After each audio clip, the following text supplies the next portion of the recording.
ओम नमो भगवते वासुदेवाय।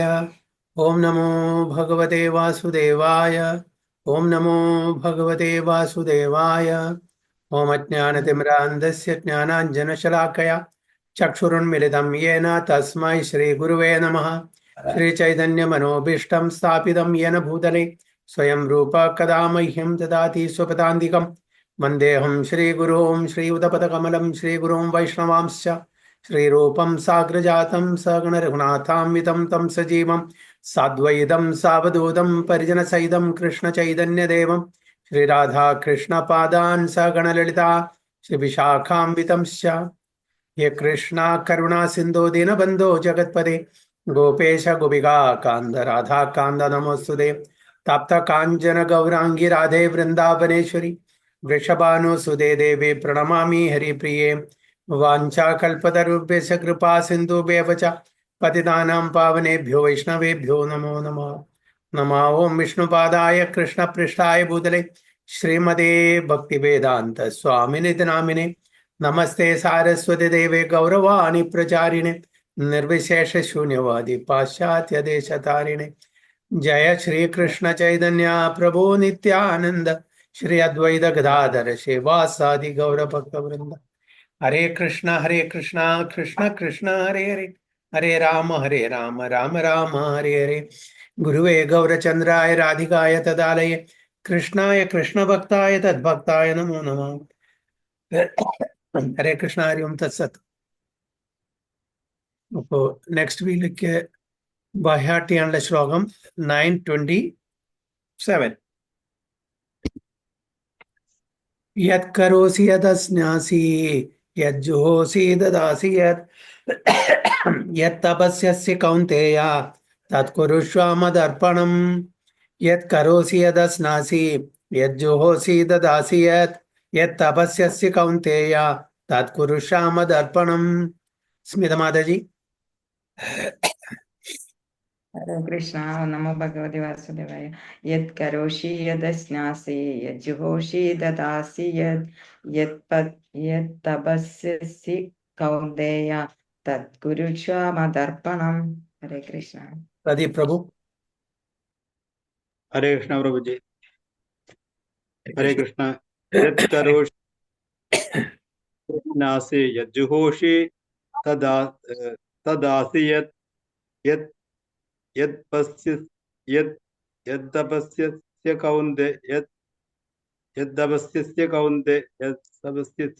कौन्तेय तत्कुरुष्व मदर्पणम्. हरे कृष्ण. സന്ധ്യ മാതാജിന്റെ ട്രാൻസ്ലേഷൻ വായിക്കും. ഹരേ കൃഷ്ണ.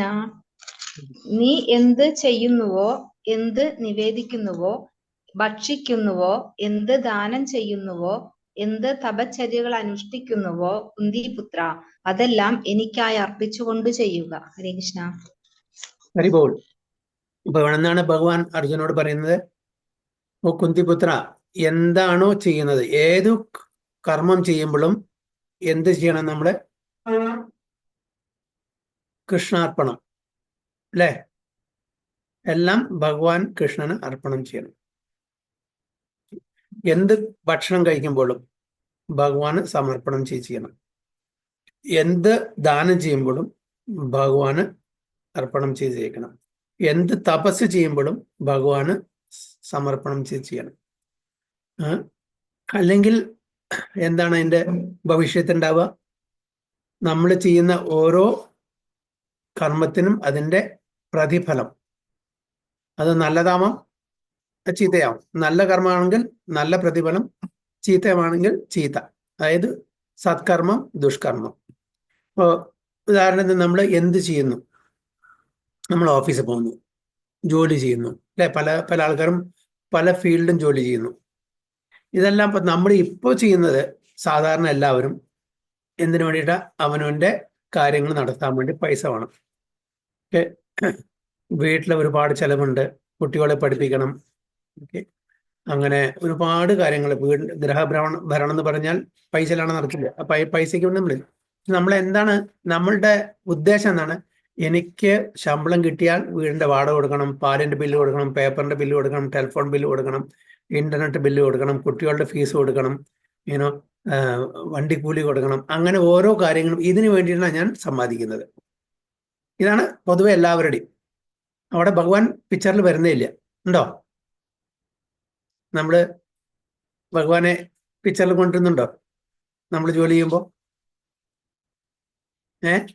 സാധാരണ ഇപ്പൊ ഉണ്ടായിരിക്കാം, പക്ഷെ സാധാരണ ഉണ്ടാവില്ല. മംഗളമാതാജി, ഇപ്പൊ ഉണ്ട്, ഇതിനു മുന്നേ ഉണ്ടായിട്ടില്ല. അപ്പൊ സാധാരണ ഇപ്പൊ ഈ തത്വം, അതായത് ഭഗവാൻ പറഞ്ഞ ഈ നിർദ്ദേശത്തിന്റെ തത്വം അറിയാത്ത എല്ലാവരും, അതിൽ 99.99% ആൾക്കാരും പെടും. ഈവൺ ഇത് അറിയുന്ന ആൾക്കാരും പെടും. ഓക്കെ, നമുക്കൊക്കെ തത്വം അറിയാം, പക്ഷെ 100% ഈ തത്വത്തിന്റെ അടിസ്ഥാനത്തിൽ നമുക്ക് ജീവിക്കാൻ പറ്റില്ല. കാരണം വെച്ചാൽ നമ്മൾ ആ സ്റ്റേജിൽ എത്തിയിട്ടില്ല. ചെയ്യാൻ ആഗ്രഹമില്ലാത്തതുകൊണ്ടല്ല, പതുക്കെ പതുക്കെ നമ്മുടെ പ്യൂരിഫിക്കേഷൻ നടന്നുകൊണ്ടിരിക്കുന്നു. അപ്പൊ നമ്മൾ എന്ത് ചെയ്യുന്നു ഭഗവാനെ മധ്യത്തിൽ, ഇത് ഭഗവാന് വേണ്ടി. കാരണം ഭഗവാന്റെ പ്രീതിക്ക് വേണ്ടിയാണ് ഞാൻ ഇവിടെ താമസിക്കുന്നത്. ഭഗവാന്റെ പ്രീതിക്ക് വേണ്ടിയിട്ടാണ്, ഭഗവാനെ പ്രീതിപ്പെടുത്താൻ വേണ്ടിയിട്ട്. എൻ്റെ മക്കളെ ഞാൻ വളർത്തിക്കൊണ്ടുവന്ന് അവരും കൃഷ്ണാവബോധത്തിൽ വരട്ടെ, ഭഗവാന്റെ ഭക്തന്മാരാവട്ടെ എന്നുള്ള ആ ഒരു ആഗ്രഹം നമ്മുടെ മനസ്സിൽ ഉണ്ടാവണം. യെസ്, മംഗളമാതാജി എന്താണ്? ഹരേ കൃഷ്ണ പ്രഭു, ഇതിപ്പോ നമ്മള് കിച്ചണിലെ കാര്യം ചോദിച്ചല്ലോ, അപ്പൊ അവിടെ ഹരേ കൃഷ്ണ മഹാമന്ത്രമൊക്കെ ഇങ്ങനെ വെച്ച് കഴിഞ്ഞിട്ടുണ്ടെങ്കിൽ നമുക്ക് അതിനോട് ചെറിയ കണക്ഷൻ കിട്ടില്ലേ? തീർച്ചയായിട്ടും. അതായത് നമ്മളുടെ ആ ഒരു കോൺഷ്യസ്നെസ് മാറ്റാൻ വേണ്ടിയിട്ട് നമ്മൾ എപ്പോഴും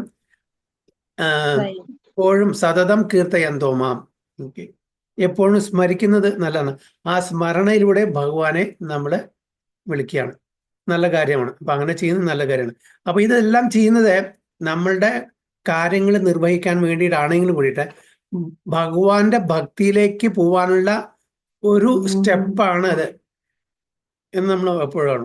അപ്പൊ ഭഗവാന് സമർപ്പിക്കും. ഞാനിത് ചെയ്യുന്ന ജോലി ചെയ്യുന്നത്, മക്കളെ പഠിപ്പിക്കുന്നത്, വീട്ടിലത്തെ ലൈറ്റ് ബില്ല്, പാലിന്റെ ബില്ല്, മറ്റേ ബില്ല്, എല്ലാം ബില്ലും പേ ചെയ്യുന്നു, ബാക്കി എല്ലാ ചെലവുകളും നടത്തി വരുന്നത്, ഇതെല്ലാം എനിക്ക് എങ്ങനെയെങ്കിലും കൃഷ്ണാവബോധത്തിലെ ഉന്നതി ഉണ്ടായിരിക്കണം. അതിനു വേണ്ടിയിട്ടാണ് ഇതെല്ലാം ചെയ്യുന്നത്. അപ്പോൾ ഭഗവാനെ പ്രീതിപ്പെടുത്താൻ വേണ്ടിയിട്ടാണ് ഞാൻ ഇതെല്ലാം ചെയ്യുന്നത്. അപ്പൊ എൻ്റെ വീട്ടിലെ ഭാര്യ അല്ലെങ്കിൽ ഭർത്താവിനെ അല്ലെങ്കിൽ അച്ഛനും അമ്മയും മക്കളെ ഇവരെല്ലാം കൃഷ്ണാവബോധത്തിലേക്ക് കൊണ്ടുവരണം. ഈശ്വര സാക്ഷാത്കാരത്തിന് വേണ്ടിയിട്ട് അവരെയും കൂടി നമ്മൾ സഹായിക്കണം എന്നെല്ലാം ആ ഒരു ആഗ്രഹം മനസ്സിൽ വെച്ചുകൊണ്ടായിരിക്കണം നമ്മൾ ചെയ്യുന്ന കാര്യങ്ങളെല്ലാം. അല്ലാണ്ട് നമ്മുടെ എനിക്ക് പൈസ കിട്ടിയാൽ നല്ലൊരു വീടുണ്ടാക്കാം, നല്ല വീടുണ്ടാക്കിയാൽ കുറെ ആൾക്കാരെ കൊടുന്നിട്ട് നമുക്ക് പാർട്ടി ഉണ്ടാക്കാം, ഓക്കെ, അത് ചെയ്യാം, ഇത് ചെയ്യാം, അടിച്ചു പൊളിപ്പിക്കാം, നല്ലൊരു കാറ് മേടിക്കാം, അങ്ങനെ പിക്നിക്കിന് പോവാം. ഇതാണെങ്കിൽ അതിൽ ഭഗവാൻ വരുന്നില്ല.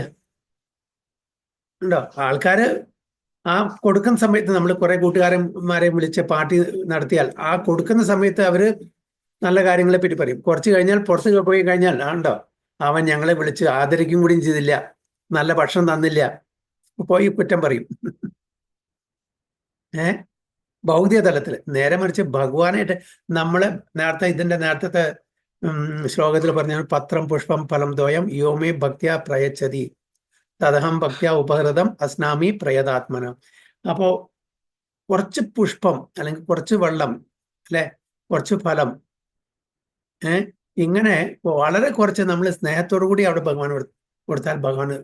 നേരെ മറിച്ച് നമ്മൾ മൂടോളം കൊടുത്താലും ശരി നമ്മുടെ കൂട്ടുകാരന്മാർക്കോ നമ്മുടെ ബന്ധുക്കൾക്കോ, അപ്പോഴും എന്തായിരിക്കും? പരാതിയായിരിക്കും, അല്ലേ? ഭഗവാൻ എന്താ പറയുന്നത്? ഭഗവാൻ ഒന്നും വേണ്ട, ഒരു ഇല, ഒരു പുഷ്പം, കുറച്ച് വെള്ളം, ഇങ്ങനത്തെ കാര്യങ്ങളെ എന്തോടുകൂടി സ്നേഹത്തോടുകൂടി തന്നാൽ ഞാൻ സ്വീകരിക്കും. അതേ സമയത്ത് നമ്മൾ എത്ര കൊടുത്താലും ശരി നമ്മളുടെ ബന്ധുക്കളെ, നമ്മളുടെ മിത്രങ്ങളെ നമുക്ക് അവർക്ക് തൃപ്തിപ്പെടുത്താൻ നമുക്ക് കഴിയില്ല. അപ്പൊ അതാണ് ഭഗവാനും നമ്മളുടെ ആത്മീയ ബന്ധം, ഭഗവാനായിട്ടുള്ള ആത്മീയ ബന്ധവും ഭൗതിക തലത്തിലുള്ള ആ ബന്ധവും തമ്മിലുള്ള വ്യത്യാസം. അപ്പോ ഇവിടെ പറയുന്നത്, അപ്പൊ എന്ത് ചെയ്യുമ്പോഴും ഭഗവാനെ മധ്യേ നിർത്തിക്കൊണ്ട് ഭഗവാന്റെ പ്രീതിക്ക് വേണ്ടി ചെയ്യാം. ഭൗതിക കാര്യങ്ങളാണ് ചെയ്യുന്നത്, യാതൊരു കുഴപ്പമില്ല. പക്ഷെ ഭഗവാന്റെ പ്രീതി, ഞാൻ ഇതെല്ലാം ചെയ്യുന്നത് എനിക്ക് ഈ കിട്ടിയ ദുർലഭമായി കിട്ടിയിട്ടുള്ള മനുഷ്യജന്മം ഭഗവാന്റെ പ്രീതിക്ക് വേണ്ടി ചെയ്താൽ മാത്രമാണ് എനിക്ക് വീണ്ടും ഇവിടെ പുനരഭി ജനനം പുനരഭി മരണം ഇല്ലാതെ വിട്ടു എന്ന് നമുക്ക് മനസ്സിലാക്കണം. അപ്പൊ നമ്മൾ തീർച്ചയായിട്ടും what ever you do, what ever you eat. അപ്പൊ ഒരു കാര്യം പറയാൻ, വാട്ട് എവർ യു ഡു, എന്ത് ചെയ്താലും ഒരാളെ പോയിട്ട് 2 അടി കൊടുക്കണം ഒരു ആവശ്യമില്ലാണ്ട് എന്തെങ്കിലും ദേഷ്യം വന്നിട്ട്, അതും ഭഗവാന് സമർപ്പണം ചെയ്യണോ? എന്തേ ഇവിടെ പറയുന്നില്ലേ, വാട്ട് എവർ യു ഡു, എന്ത് തന്നെ ചെയ്താലും അത് ഭഗവാന് സമർപ്പണം. ഞാൻ ഒരാളെ ചെന്നിട്ട് 2 അടിയെ കൊടുക്കുക, അല്ലെങ്കിൽ എന്നെ വന്നിട്ട് 2 അടി തരിക ഒരാള്, എന്നിട്ട് അയാൾ പറയുക ഞാൻ ഭഗവാന് സമർപ്പണം ചെയ്യുന്നു ഈ 2 അടി. എന്താ പിന്നെ എന്താ അതിന്റെ അർത്ഥം? വാട്ട് എവർ യു ഡു, എങ്ങനെ മനസ്സിലാക്കാം നമുക്ക്?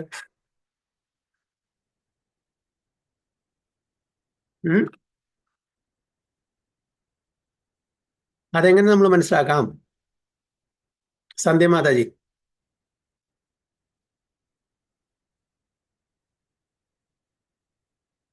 ഭഗവാൻ എന്ത് ചെയ്താലും അത് ഭഗവാനെ സമർപ്പണം ചെയ്യണം. നമ്മൾ ഭക്തിയോടും സ്നേഹത്തോടും കൂടി ഭഗവാന് അർപ്പിക്കുക എന്നുള്ളതല്ലേ? അതെ, ഭക്തിയോടും സ്നേഹത്തോടും കൂടിയും അർപ്പിക്കുക. അപ്പൊ അതിൽ അടി വരില്ല. ഭക്തിയും സ്നേഹത്തിൽ വരില്ല.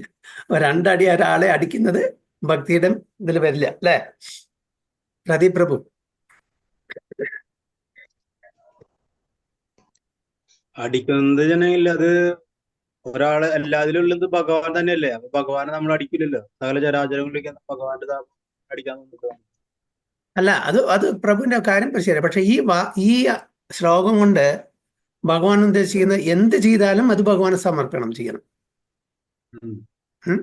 പക്ഷെ അതിനെ നമുക്ക് എങ്ങനെ ഒരാളെ കൺവിൻസിങ് ആയിട്ട് പറഞ്ഞു കൊടുക്കാൻ പറ്റും?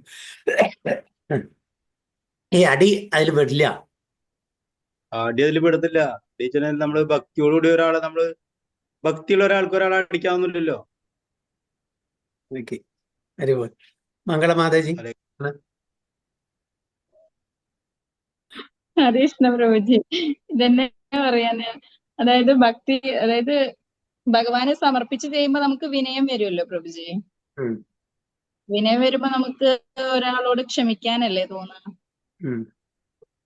അപ്പൊ അടിയുടെ പ്രസക്തി വരുന്നില്ലല്ലോ. നാള് പ്രഭുജി പറഞ്ഞില്ലല്ലോ, നമ്മൾക്ക് അടി കിട്ടിയിട്ട് തിരിച്ച് കൊടുത്തിട്ടുണ്ടെങ്കിൽ പിന്നെ നമ്മൾ ഭാണ്ഡക്കെട്ടിൽ അതന്നെ കൂട്ടി വെക്കുക പറഞ്ഞിട്ടില്ലേ, പാപങ്ങള്. പക്ഷെ ഇത് ഒരാളെ എങ്ങനെ കൺവിൻസ് ചെയ്യും എന്നുള്ളത് അറിയില്ല കേട്ടോ പ്രഭുജി. അത് നിങ്ങൾ പറഞ്ഞൊക്കെ ശരി. പക്ഷെ ഒരാൾ കൺവിൻസ് ആവണമെങ്കിൽ കുറച്ചും കൂടി ഒരു പ്രമാണം നമ്മൾ കൊടുക്കണം. എന്താണ് പ്രമാണം? എന്താണ് സത്കർമ്മം, എന്താണ് ദുഷ്കർമ്മം ഭഗവാൻ നമുക്ക് പറഞ്ഞു തരുന്നുണ്ട്. അപ്പൊ സത്കർമ്മം ചെയ്യാൻ ഭഗവാൻ തടയില്ല. ദുഷ്കർമ്മം ചെയ്യാൻ ഭഗവാൻ സമ്മതിക്കുമോ? ഇല്ല. അപ്പൊ എന്ത് ദുഷ്കർമ്മം ചെയ്താലും ഭഗവാൻ സമർപ്പിക്കാൻ പറഞ്ഞിട്ടില്ല. എന്ത് ചെയ്യാൻ പാടും എന്ത് ചെയ്യാൻ പാടില്ല എന്ന് വളരെ ക്ലിയർ ആയിട്ട് ഭഗവത്ഗീതയിലും ഭാഗവത്തിലും മറ്റ് ഗ്രന്ഥങ്ങളെല്ലാം പറഞ്ഞിട്ടുണ്ട്. അപ്പൊ നമ്മള് സത്കർമ്മം ചെയ്യണോ ദുഷ്കർമ്മം ചെയ്യണോ? സത്കർമ്മം ചെയ്യണം, അല്ലെ? ആക്ച്വലി സത്കർമ്മം ദുഷ്കർമ്മം അല്ല, നമ്മൾ അതിന്റെ മീതുള്ള കർമ്മം ചെയ്യണം, അത് വേറെ കാര്യം. പക്ഷെ ഇപ്പം മനസ്സിലാക്കാൻ വേണ്ടി പറയാം, നല്ലത് മാത്രമാണ് ഭഗവാൻ സ്വീകരിക്കുള്ളൂ. ഭക്തിയോടും, നിങ്ങൾ പറഞ്ഞു തന്നെ, ഭക്തിയോടും സ്നേഹത്തോടും കൊടുക്കുന്നത് മാത്രമേ സ്വീകരിക്കൂ. അപ്പോൾ അത് അല്ലാതെ നമ്മളെ ഒരാളെ ഉപദ്രവിക്കുന്ന, അതായത് ഭഗവാൻ സ്വീകരിക്കില്ല. ഒരു പാപം ചെയ്താൽ ഭഗവാൻ സ്വീകരിക്കില്ല. അപ്പൊ അതുകൊണ്ട് എന്ത് ചെയ്യണം എന്ത് ചെയ്യരുത് എന്ന് ഭഗവാൻ പറഞ്ഞിട്ടുണ്ട്. അപ്പൊ ആ എന്ത് ചെയ്യണം എന്നുള്ള കാറ്റഗറി മാത്രമേ ഇവിടെ അപ്ലിക്കബിൾ ആണല്ലോ. അപ്പൊ ഇവിടെ എന്ത് ചെയ്താലും എനിക്ക് സമർപ്പണം ചെയ്യണം. പക്ഷെ എന്ത് ചെയ്യണം എന്ന് ഭഗവാൻ പറഞ്ഞിട്ടുണ്ട്, എന്ത് ചെയ്യരുത് എന്ന് പറഞ്ഞിട്ടുണ്ട്. അപ്പൊ എന്ത് ചെയ്യരുത് എന്നുള്ള കാറ്റഗറി നമ്മൾ ഒഴിവാക്കണം, അല്ലേ? അപ്പൊ അവിടെ സംഗതി യത് കരോസി, വാട്ട് എവർ യു ഡു. അപ്പൊ അതിന് condition apply, terms and condition, അല്ലേ? ചെറിയ എന്തെങ്കിലും ഒരു കമ്പനിയുടെ ഇതിലൊക്കെ ഉണ്ടായിരിക്കും ടേംസ് ആൻഡ് കണ്ടീഷൻ അപ്ലൈ. അതേപോലെ ഇതില് ടേംസ് ആൻഡ് കണ്ടീഷൻ അപ്ലൈ. എന്താ ടേംസ് ആൻഡ് കണ്ടീഷൻ? അതായത് എന്താണ് ചെയ്യാൻ പാടുള്ളത് അത് മാത്രമേ ചെയ്യാൻ പാടുള്ളൂ എന്ന് വളരെ സ്പഷ്ടമായിട്ട് നമുക്കറിയാം. അങ്ങനെയുള്ള കാര്യങ്ങൾ എനിക്ക് സമർപ്പണം ചെയ്തിട്ട് ചെയ്യുക. ഇപ്പോൾ ഓരോ ഓഫീസിൽ ജോലി ചെയ്യുന്ന ആളും എന്തെല്ലാം നിയമങ്ങളുണ്ട് ഓഫീസിലത്തെ, അത് പ്രകാരം ചെയ്താൽ മാത്രമേ മാനേജ്മെന്റ് സമ്മതിക്കുള്ളൂ. നിങ്ങൾ എന്ത് ചെയ്താലും എനിക്ക് സമ്മതമാണെന്ന് ആരെങ്കിലും പറയുമോ? ഇല്ല. നമ്മളുടെ ചട്ടക്കൂടിന്റെ ഉള്ളിൽ എന്തെല്ലാം ചെയ്യാൻ പാടുമോ അത് നന്നായി ചെയ്താൽ നിങ്ങൾക്ക് പ്രൊമോഷൻ കിട്ടും, നിങ്ങൾക്ക് സാലറി ഇൻക്രീസ് കിട്ടും. അല്ലാണ്ട് ആ ചട്ടക്കൂടിന്റെ പുറത്തു നിന്ന് നിങ്ങളുടെ തോന്നിവാസം കാണിക്കുകയാണെങ്കിൽ നിങ്ങളെ ഫയർ ചെയ്യും. അപ്പൊ എന്ത് തന്നെ ചെയ്യാന്ന് വെച്ചാൽ എന്ത് ചെയ്യണം എന്ത് ചെയ്യരുത് നമുക്ക് ഭഗവാൻ പറഞ്ഞിട്ടുണ്ട്. അപ്പൊ എന്ത് ചെയ്യാൻ പാടും അത് എനിക്ക് സമർപ്പണം ചെയ്യാം, മറ്റത് ദുഷ്കർമ്മമാണ്, അതിന്റെ ഫലം വേറെയാണ്. പിന്നെ what and all that you it, again same rule applies here, all that you it. അപ്പൊ ആൾക്കാർ പറയുന്നത് മിസ്ഇന്റർപ്രറ്റ് ചെയ്യും. നിങ്ങളുടെ ഭഗവത്ഗീതയിൽ ഭഗവാൻ പറഞ്ഞല്ലോ എന്ത് കഴിച്ചാലും എനിക്ക് അപ്പോൾ മാംസം കഴിച്ചിട്ട് ഞാൻ മാംസം കഴിക്കാൻ ആഗ്രഹിക്കുന്നു, അത് ഞാൻ സമർപ്പണം ചെയ്യുന്നു പറഞ്ഞാലോ? പറ്റില്ല. കാരണം വെച്ചാൽ അത് പാപമാണെന്ന് ആൾറെഡി പറഞ്ഞിട്ടുണ്ട്. അപ്പൊ അതുകൊണ്ട് പാടില്ല. അപ്പൊ നമ്മളുടെ ശുദ്ധീകരണത്തിന് നമ്മൾ കഴിക്കുന്നതെല്ലാം ഭഗവാന് സമർപ്പണം ചെയ്യണം. അപ്പൊ സമർപ്പണം ചെയ്യണമെങ്കിൽ ഭഗവാൻ അക്സെപ്റ്റ് ചെയ്യുന്നു മാത്രമേ സമർപ്പണം ചെയ്യാൻ പറ്റുള്ളൂ. നമുക്കൊരാളോട് ഇഷ്ടമുണ്ടെങ്കിൽ ആ ആൾക്ക് എന്താണോ ഇഷ്ടം അതെല്ലാം നമ്മൾ സമർപ്പണം ചെയ്യാം.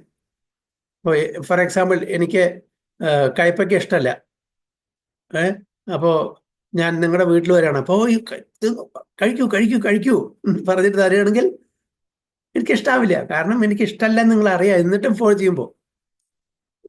അതേപോലെ ഭഗവാന് എന്താണ് ഇഷ്ടം എന്താണ് അനിഷ്ടം, എന്ത് സ്വീകരിക്കും എന്ത് തിരസ്കരിക്കും ഇതെല്ലാം നമുക്ക് അറിയാം. ഭഗവത്ഗീതയിലും മറ്റു ഗ്രന്ഥങ്ങളിലും പഠിച്ചിട്ടുണ്ട്. അപ്പൊ എന്ത് കഴിക്കണം എന്നുള്ളത് ഇപ്പൊ രണ്ട് കാര്യം ഉണ്ടായില്ല. അതിൽ നേരത്തെ പറഞ്ഞ ആ പത്രപുഷ്പം ഫലം തോയം എന്നുള്ള ശ്ലോകത്തില് നമ്മൾ കൊടുക്കുമ്പോൾ അതിനെ പ്യൂരിഫൈ ചെയ്യും.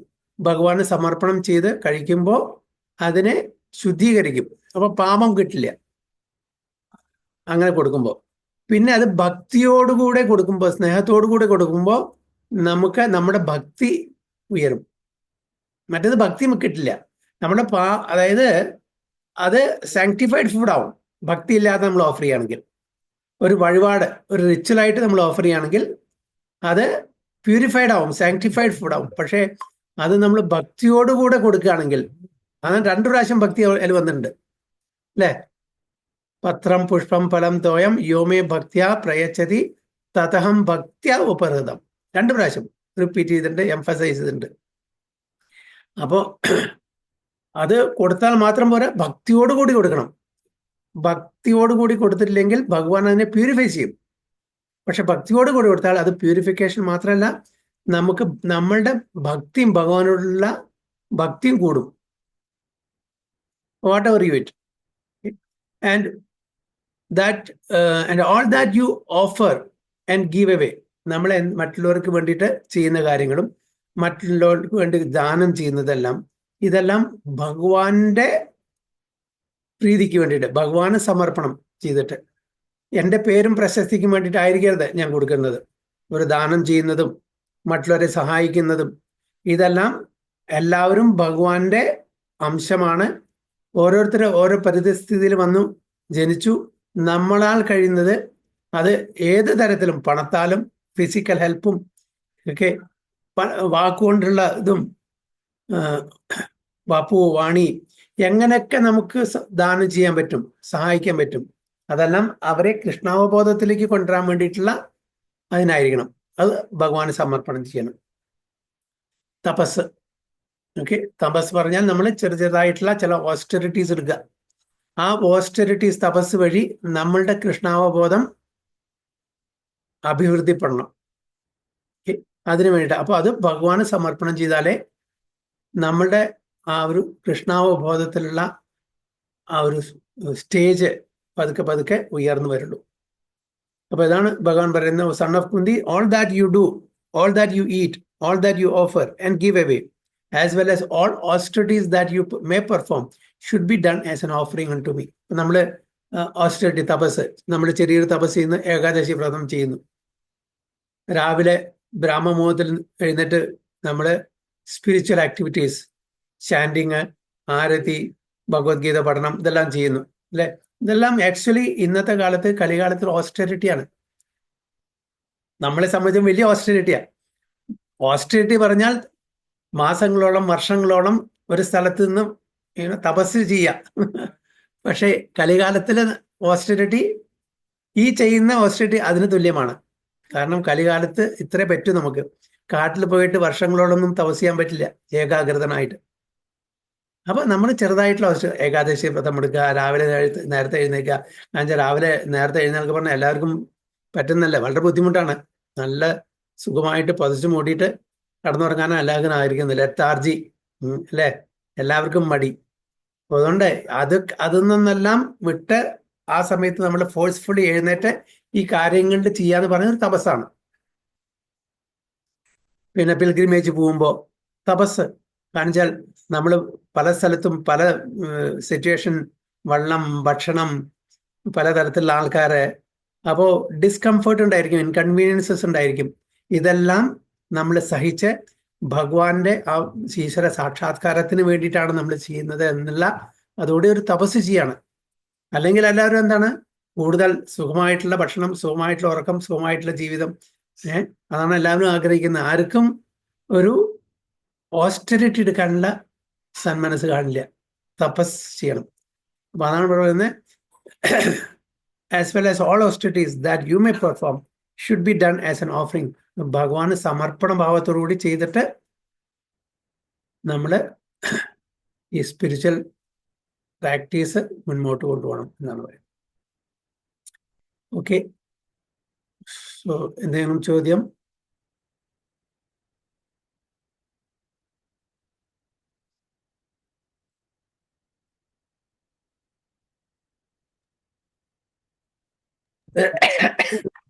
അതെ, നമ്മള് നേരത്തെ 16ാമത്തെ സ്വാഞ്ചലിയിലെ എന്റെ ലോകത്ത് ജനിക്കുന്നവർക്ക് ഇനി ജന്മമരണങ്ങളില്ല എന്നാണ്.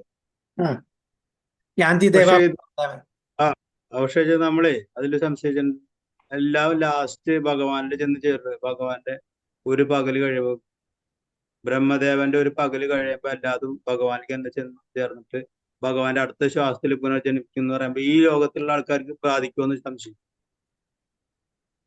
നമ്മളുടെ പ്യൂരിഫിക്കേഷൻ, ശുദ്ധീകരണം മുഴുവൻ നടന്നിട്ടില്ലെങ്കിൽ അവരെല്ലാം മഹാവിഷ്ണു അല്ലെങ്കിൽ ഒരു പകല്, ഒരു ദിവസം കൽപ്പം കഴിഞ്ഞാൽ ഗർഭോദയം, ബ്രഹ്മാവിന്റെ ഒരു ലൈഫ് ടൈം കഴിഞ്ഞാൽ മഹാവിഷ്ണു ചെന്ന് ചേരും. പിന്നെ വീണ്ടും ആ മാനിഫെസ്റ്റേഷൻ, അതായത് ഭൗതിക ലോകം സൃഷ്ടിക്കപ്പെടുമ്പോൾ വീണ്ടും നമ്മളുടെ ആഗ്രഹത്തിന്റെയും കർമ്മത്തിന്റെയും അടിസ്ഥാനത്തിൽ വീണ്ടും നമുക്ക് ഈ ഭൗതിക ലോകത്തിൽ വന്നു.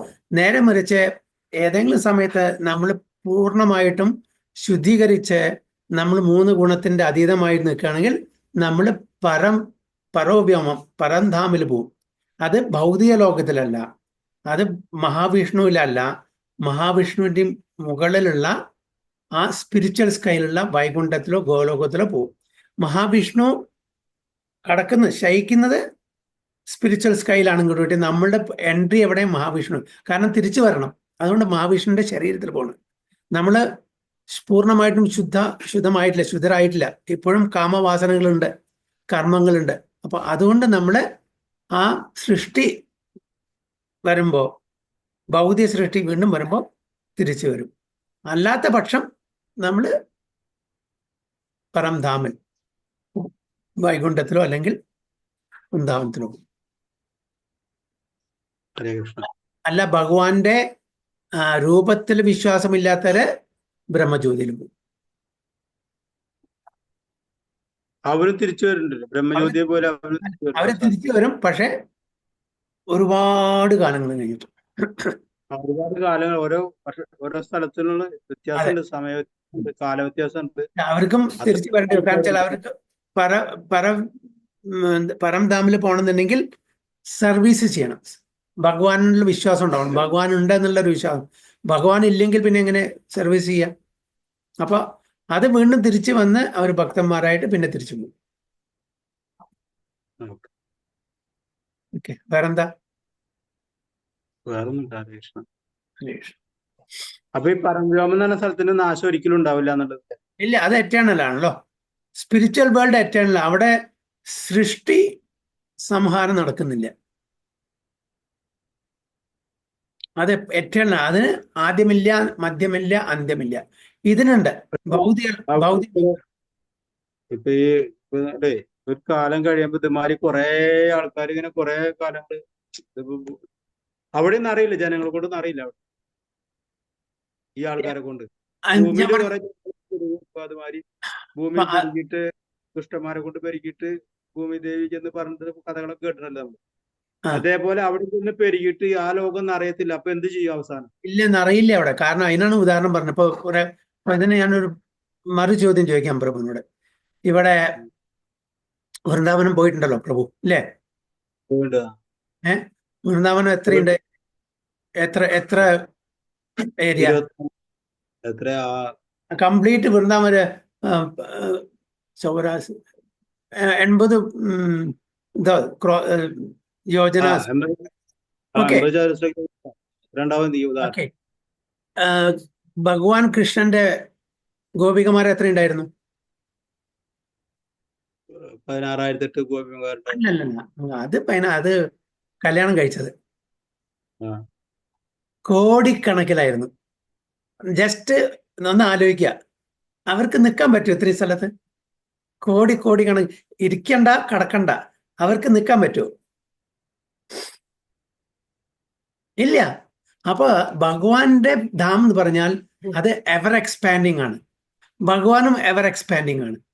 അപ്പൊ ഭഗവാന്റെ സാന്നിധ്യം ഓരോരുത്തർക്കും ആണെന്നുണ്ടെങ്കിൽ ഭഗവാൻ അതേപോലെ എക്സ്പാൻഡ് ചെയ്യും. അതേപോലെ 16,108 രാജകൊട്ടാരത്തിലും ഭഗവാൻ എക്സ്പാൻഡ് ചെയ്ത് ഓരോ ഭാര്യമാരുടെ അടുത്തും ഉണ്ടായിരുന്നു. അതുപോലെ ധാം എക്സ്പാൻഡ് ചെയ്യും, കോൺട്രാക്ട് ചെയ്യും. ആവശ്യത്തിനനുസരിച്ചിട്ട് ഭഗവാന്റെ ധാം എക്സ്പാൻഡ് ചെയ്യും. അത് നെവർ എൻഡിങ്, അതിന് ലിമിറ്റ് ഇല്ല. ഇപ്പൊ നമ്മളുടെ ഇവിടുത്തെ ഈ ഭൂമി നമുക്കറിയാം, ഏകദേശം ശാസ്ത്രജ്ഞന്മാർ കണ്ടുപിടിച്ചിട്ടുണ്ട് അതിന്റെ ഏകദേശം എന്താണ് ഡയമീറ്റർ, എത്ര ബ്രെഡ്ത്ത്, എന്താ ലെങ്ത് എല്ലാം അറിയാം, അല്ലേ? പക്ഷെ ഈ പരംധാം എന്ന് പറയുന്നത് അൺലിമിറ്റഡ് ആണ് ആൻഡ് എവർ ഇൻക്രീസിങ് ആണ് ആവശ്യത്തിനനുസരിച്ചിട്ട്. അപ്പൊ അവിടെ ഒരിക്കലും കൂടുതൽ ആബാദി അല്ലെങ്കിൽ പോപ്പുലേഷനോ അല്ലെങ്കിൽ കൂടുതൽ പൊല്യൂഷനോ അല്ലെങ്കിൽ അവിടെ സച്ചിദാനന്ദമാണ്. ഇവിടെ ഭൗതിക ലോകത്ത് എല്ലാം ജഡവസ്തുക്കളാണ്. ജഡവസ്തുക്കൾ പറഞ്ഞാൽ ഏതെല്ലാം ട്രാൻസ്ഫോർമേഷൻ ചെയ്തുകൊണ്ടിരിക്കും, നടന്നുകൊണ്ടിരിക്കും, നശിച്ചുകൊണ്ടിരിക്കും. അതിൽ പൊല്യൂഷൻ ഉണ്ടായിരിക്കും, അതിൽ ഒരുപാട് പ്രശ്നങ്ങൾ ഉണ്ടായിരിക്കും. ഒന്നും എറ്റണില്ല, അവിടെ ഒന്നുമല്ല. അവിടെ എല്ലാം പ്യൂറാണ്. സച്ചിത് ആനന്ദ പ്യൂറാണ്. അങ്ങനെ അവിടുത്തെ ആനന്ദം എവർ ഇൻക്രീസിങ് ആണ്. അവിടുത്തെ സ്ഥലം എത്ര വേണമെങ്കിൽ കൂടാം, എത്ര വേണമെങ്കിൽ കുറയ്ക്കാം, എന്ത് വേണമെങ്കിൽ ഭഗവാന് സാധിക്കും. അതുകൊണ്ട് അവിടെ പോപ്പുലേഷൻ എക്സ്പ്ലോഷൻ ഒന്നും അവിടെ ഉണ്ടാവില്ല. ഹരേ കൃഷ്ണ. ചോദിച്ചു വേറെ എന്തെങ്കിലും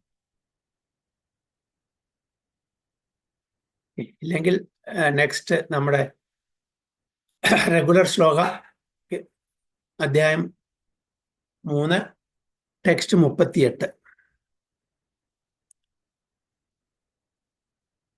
ധൂമേനാവ്രീയത്തെ വഹ്നിർയഥാദർശോ മലേന ച യഥോൽഭേനാവൃതോ ഗർഭസ് തഥാ തേനേദമാവൃതം. ധൂമേനാവ്രിയത്തെ വഹ്നിർയഥാദർശോ മലേന ച യഥോൽഭേനാവൃതോ ഗർഭസ് തഥാ തേനേദമാവൃതം.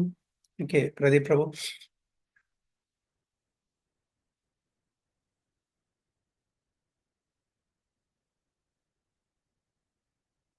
മ്യൂട്ടിലാണ്.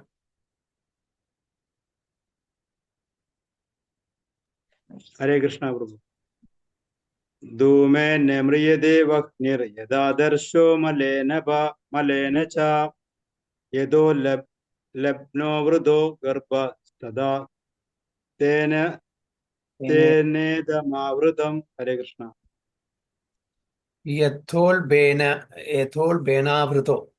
യഥോൽബേനാവൃതോ ഗർഭസ്.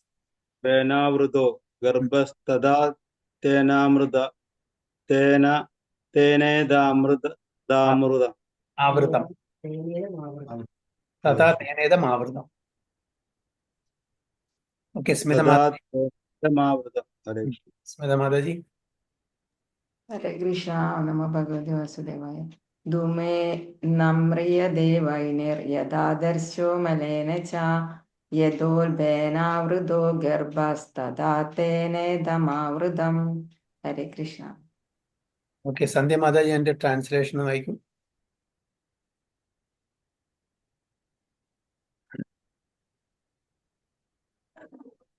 ഇല്ലേ? ഇല്ല, രണ്ടുകൂട്ടരും കാണാൻ. ഉണ്ടല്ലോ. ആ, മ്യൂട്ടാണ് മാതാജി.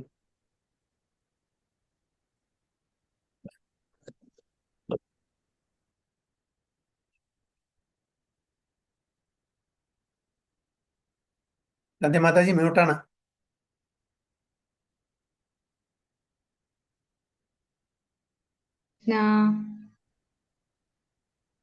കേട്ടില്ല, അതുകൊണ്ട് വായിക്കും.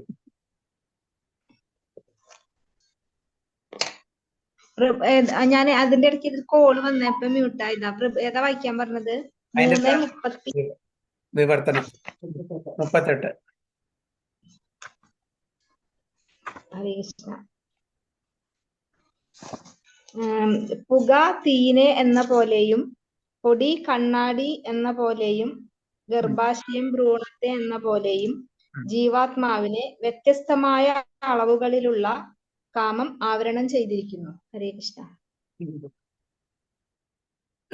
So, as fire is covered by smoke, as a mirror is covered by dust, or as the embryo is covered by the womb, the living entity is similarly covered by different degrees of this lust. ഒരു ഉദാഹരണം ഭഗവാൻ അർജുനോട് പറഞ്ഞു കൊടുക്കുകയാണ്. Fire, okay, നമുക്ക് fire ഉണ്ട്, പക്ഷെ ഫയറിനെ കാണാൻ പറ്റില്ല, തീനെ കാണാൻ പറ്റില്ല. അത് എന്തുകൊണ്ട് ആവരണപ്പെട്ടിരിക്കുന്നു? പുക. ആ പുകയുടെ പിന്നില് തീയുണ്ട്, പക്ഷെ നമുക്ക് തീ കാണാൻ പറ്റുന്നില്ല. അതിന് പുക കൊണ്ട് ആവരണപ്പെട്ടിരിക്കുന്നു. മിററിൽ നമ്മുടെ റിഫ്ലക്ഷൻ നമുക്ക് കാണുന്നില്ല, അത് പൊടി കൊണ്ട് ആവരണപ്പെട്ടിരിക്കുന്നു. അതുകൊണ്ട് നമ്മുടെ റിഫ്ലക്ഷൻ മിററിൽ നമുക്ക് കാണാൻ പറ്റില്ല. Or as the embryo is covered by the womb, കുട്ടി അമ്മയുടെ ഉദരത്തില്, അല്ലെ, ആ ഉദരത്തില് വൂമ്പോട് കൂടിയിട്ട് കവർ ചെയ്തിരിക്കുന്നു, അത് ഗ്രോസ്. അതേപോലെ ലിവിങ് എനർജി വ്യത്യസ്തമായിട്ടുള്ള ഭൗതിക ആഗ്രഹങ്ങളാൽ ആകർഷിക്കപ്പെട്ടിരിക്കുന്നു, ആവരണപ്പെട്ടിരിക്കുന്നു, ഡിഫറെന്റ് ഡിഗ്രി. അപ്പൊ ഓരോരുത്തരും ഗുണം അനുസരിച്ചിട്ട്, സത്വഗുണം, രജോ ഗുണം, തമോ ഗുണം അനുസരിച്ച് അവരുടെ ആഗ്രഹങ്ങള്, ലസ്റ്റ്, കാമങ്ങള്, അത് വ്യത്യസ്ത തലത്തിലായിരിക്കും. ഇതാണ് ഒന്ന് ഫയർ സ്മോക്ക് കൊണ്ട് കവർ ചെയ്യുന്നത്, ഒന്ന് മിറർ ഡസ്റ്റ് കൊണ്ട് കവർ ചെയ്യുന്നത്, ഒന്ന് വൂമ്പ് എംബ്രിയോ വൂമ്പ് കൊണ്ട് കവർ ചെയ്യുന്നത്. ഇതാണ് അതിന്റെ ഒരു ഉദാഹരണം പറഞ്ഞു. നോക്കാം എന്താണ് പർപ്പോട്ടിൽ പ്രഭുവാദ് പറയുന്നത്. There are 3 degrees of covering of the living entity by which is pure consciousness is obscured. 3 തരത്തിലാണ് നമ്മളുടെ കോൺഷ്യസ്നസ്, അവബോധം ആവരണപ്പെട്ടിരിക്കുന്നത്. അപ്പൊ 3 ഡിഫറെന്റ് ഡിഗ്രീസ് എന്താണ്? This covering is but lust under different manifestations, smoke in fire, dust on the mirror, and the womb about the embryo. അപ്പൊ ഈ 3 ഉദാഹരണങ്ങൾ. When lust is compared to smoke, it is understood that the fire of the living spark can be little perceived. അല്ലേ? പുക ഒന്ന് കുറച്ചൊന്ന് പോയാൽ, ഒരു ചെറിയൊരു കാറ്റ് വന്നാൽ മതി, പുക പോയി കഴിഞ്ഞാൽ വീട്ടിൽ നമുക്ക് തീനെ കാണാൻ പറ്റും. അപ്പൊ അത് സട്ടിലാണ്. ഏറ്റവും ഗ്രോസ് ആയിട്ടുള്ളതാണ് അവസാനം പറഞ്ഞു, മൂന്നാമത്തെ പറഞ്ഞത് ഏറ്റവും സട്ടിലാണ്. അപ്പൊ ഒരു ചെറിയ കാറ്റ് വന്നാൽ മതി. അപ്പൊ നമുക്ക് ഇവിടെ ഈ ലസ്റ്റിനെ പ്യൂരിഫൈ ചെയ്യാൻ അത്ര ബുദ്ധിമുട്ടുണ്ട. ഏതിനെ? ഫയർ കവേർഡ് ബൈ സ്മോക്ക്, തീ പുക കൊണ്ട് ആവരണപ്പെട്ടില്ലേ, അതിനെ നമുക്ക് മാറ്റാൻ അത്ര ബുദ്ധിമുട്ടില്ല. ഒന്ന് ഫാൻ ചെയ്ത് കൊടുത്താൽ മതി, അപ്പൊ തന്നെ നമുക്ക് ഫയർ കാണാൻ പറ്റും. പിന്നെ രണ്ടാമത്തത്, it is understood that the fire of the living spark can be A little perceived. In other words, when the living entity exhibits his Krishna consciousness slightly, he may be likened to the fire covered by smoke. അപ്പൊ കൃഷ്ണാവബോധത്തിന്റെ ആ ഒരു രുചി നമ്മൾ കാണിക്കുകയാണെങ്കിൽ നമ്മൾ എന്തായിട്ട് ഉപയോഗിച്ചിരിക്കുന്നത്? Fire covered by smoke. ഒന്ന് fan ചെയ്താൽ മതി, ഒന്ന് ഒരു ചെറിയൊരു കാറ്റ് വന്നാൽ വീശിയാൽ മതി. അപ്പോൾ നമുക്ക് ആ ഫയർ കാണാൻ പറ്റും. അപ്പോൾ അവിടെ ഉണ്ട് ഓൾറെഡി ഒരു ഇൻക്ലിനേഷൻ അവർക്കുണ്ട്. പ്രഭു ഹരേ കൃഷ്ണ, ഞാൻ ഒന്ന് എക്സിറ്റ് ആവുന്നുണ്ട്, ചെറിയൊരു പ്രശ്നമുണ്ട്, ഓക്കെ, അതുകൊണ്ടാ. ശരി ശരി. ഹരേ കൃഷ്ണ. ഹരേ Krishna. And although fire is necessary where there is smoke, there is no overt manifestation of fire in the early stage. ആദ്യം നമ്മൾ ഈവൻ നമ്മുടെ നാട്ടിലെ അടുപ്പില് വിറകൊക്കെ വെച്ചിട്ട് നമ്മൾ പാചകം ചെയ്യുമ്പോൾ ആദ്യം എന്താണ് വരിക? പുക വരും അല്ലേ? പിന്നെ ഒന്ന് കുറച്ച് കഴിയുമ്പോൾ പുകയൊക്കെ ഒന്ന് സെറ്റിലായാൽ പിന്നെ നമുക്ക് തെളിഞ്ഞ് കാണാൻ പറ്റും, വിറക് കത്തുന്നത്, ആ തീ കാണാൻ പറ്റും. അപ്പോൾ ഏർലി സ്റ്റേജിൽ എങ്ങനെയായിരിക്കും മാനിഫെസ്റ്റേഷൻ? പുകയായിട്ട് നമുക്ക് ക്ലാരിറ്റി കിട്ടില്ല, ക്ലിയർ ആവില്ല. This stage is like the beginning of Krishna consciousness. ഇത് നമ്മുടെ തുടക്കം. അപ്പോൾ ആദ്യം നമ്മളെല്ലാവരും ഈ ഭഗവത്ഗീത വായിക്കുമ്പോൾ ഒരു ക്ലാരിറ്റി, എല്ലാവരും പുക പിടിച്ച പോലെ, ഒരു പുക പോലെ അല്ലേ? അതാണ് ഇത്, നമ്മുടെ ബിഗിനിങ് സ്റ്റേജ് ആണ്. അപ്പൊ നമ്മളിത് കൂടുതൽ കൂടുതൽ വായിക്കുമ്പോൾ, കൂടുതൽ കൂടുതൽ മനസ്സിലാക്കുമ്പോൾ, കൂടുതൽ സത്സംഗം കിട്ടുമ്പോൾ ക്ലാരിറ്റി കൂടി കൂടി വരുന്നു. ആദ്യത്തെ ഫസ്റ്റ് വായനയിൽ മാത്രം നമുക്ക് എല്ലാം മനസ്സിലായോ? ആരെങ്കിലും ഉണ്ടോ നമ്മുടെ? ഇത്ര കാലം കഴിഞ്ഞിട്ട് ഞാൻ എന്നെ സമയം ഒരു 0.0001% കൂടി എനിക്കറിയില്ല. എന്തോ പ്രഭുപാദര പർപ്പോട്ടിലും എഴുതിയിട്ടുണ്ട്, അത് റിപ്പീറ്റ് ചെയ്യുന്നതല്ലാണ്ട് അതിലും ഇതാണ് നമ്മുടെ നമ്മളല്ല എൻ്റെ ഇത് അവബോധത്തിന്റെ സ്ഥിതി. അപ്പോ അതാണ് ഇവിടെ. That stage is like the beginning of Krishna consciousness. The dust on the mirror refers to the cleansing process of the mirror of the mind by so many spiritual methods. മറ്റത് കുറച്ചും കൂടി ഗ്രോസ് ആണ്, ഡസ്റ്റ് കവർ ചെയ്യുന്നത്. അപ്പോൾ അതിനെ മാറ്റണമെങ്കിൽ നമ്മൾ കുറച്ചും കൂടി സ്പിരിച്വൽ മെത്തേഡ്സ് ഇന്റൻസിഫൈ ചെയ്യണം. The best process is to chant the holy name of the Lord. അതാണ് ചേതോ ദർപ്പണ മാർജനം.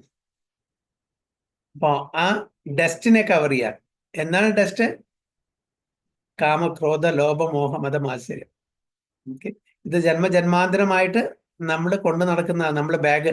ഒരിക്കലും നമ്മളത് ഏതിന്റെ സാധനം കേട്ടോ, ഇത് ഞാൻ തരില്ല, ആർക്കും തരില്ല. ഇതാണ് എൻ്റെ അമാനത്ത് മുഴുവന്, എൻ്റെ സ്വത്ത് മുഴുവൻ ഇതിലാണ്. ഈ ബാഗ് എൻ്റെ കയ്യിൽ നിന്നിരിക്കണം, ഒരാൾക്കും കൊടുക്കില്ല. ഇല്ലേ? നമ്മളിപ്പോ കുറെ പൈസ ഉണ്ടെങ്കിൽ നമ്മുടെ കയ്യില് യാത്രയ്ക്ക് എവിടെയെങ്കിലും പോവാണ്, അപ്പോൾ നമുക്ക് വിശ്വാസമുള്ള ആൾക്കാരുടെ അടുത്തും കൂടിയും കൊടുക്കില്ല, പേടി, എവിടെയെങ്കിലും വെച്ച് മറക്കോ എങ്കിലും. അപ്പൊ അതുകൊണ്ട് എന്താ, അവനവൻ തന്നെ പിടിച്ചു കൊണ്ടുപോകും ഈ ബാഗ്. കാരണം വെച്ചാൽ അതിലാണ് മുഴുവൻ സ്വത്ത്. അതേപോലെ നമ്മൾ ജന്മജന്മാന്തരമായിട്ട് ശേഖരിച്ചു വെച്ചിട്ടുള്ള കാമ, ക്രോധ, ലോഭ, മോഹ, മതം, ആശ്ചര്യങ്ങൾ നമ്മൾ കൂടെ കൊണ്ടുവരാണ്, ഒരാൾക്കും കൊടുക്കുന്നില്ല. അത് എൻ്റെ സ്വത്താണെന്ന് പറഞ്ഞ് പിടിച്ചിരിക്കുകയാണ്. അത് ക്ലീനും ചെയ്യുന്നില്ല. അപ്പോൾ ഇത് ചേതോ ദർപ്പണ മാർജനം, നാമസങ്കീർത്തനം കൂടെ, നാമസങ്കീർത്തനത്തിലൂടെ അല്ലെങ്കിൽ ഹരേ കൃഷ്ണ മന്ത്രം ചാൻറ്റ് ചെയ്യുന്നതിൽ കൂടെയാണ് നമുക്ക് ഇതിനെ ക്ലീൻ ചെയ്യാൻ പറ്റും. It dust on the mirror. പിന്നെ the embryo covered by the womb is an analogy illustrating an helpless position. ഒരു കുട്ടി വൂമ്പില് അല്ലേ, അമ്മയുടെ ഉദരത്തില് ഹെൽപ്ലെസ് കണ്ടീഷനാണ്, ഒന്നും ചെയ്യാൻ പറ്റില്ല, അങ്ങോട്ടും ഇങ്ങോട്ടും പോകാൻ പറ്റില്ല, സ്വന്തം മലമൂത്രത്തിൽ ഇരിക്കുകയാണ് 9 മാസം. അത് എന്താ, എങ്ങനെ ഒരു ആർച്ച് ഫോമില് കാഷ്യൂനട്ടിന്റെ ഇതില് കൈ തലയിലും വെച്ചിട്ട് അങ്ങോട്ടും ഇങ്ങോട്ടും പോകാൻ പറ്റില്ല. അമ്മ നല്ല വടിയും പൊക്കോടിയും അതും എന്തൊക്കെ എരിവുള്ളതും ഇതെല്ലൊക്കെ കഴിക്കുമ്പോൾ കുട്ടി ഇവിടെ കിടന്ന് പടയാണ്. അമ്മ പറയോ, കുട്ടി ചവിട്ടാൻ തുടങ്ങിയത് പറയും. കുട്ടി ചവിട്ടുന്നല്ല, അവിടെ എരിപൊരി സഞ്ചാരം കൊണ്ടാണ്.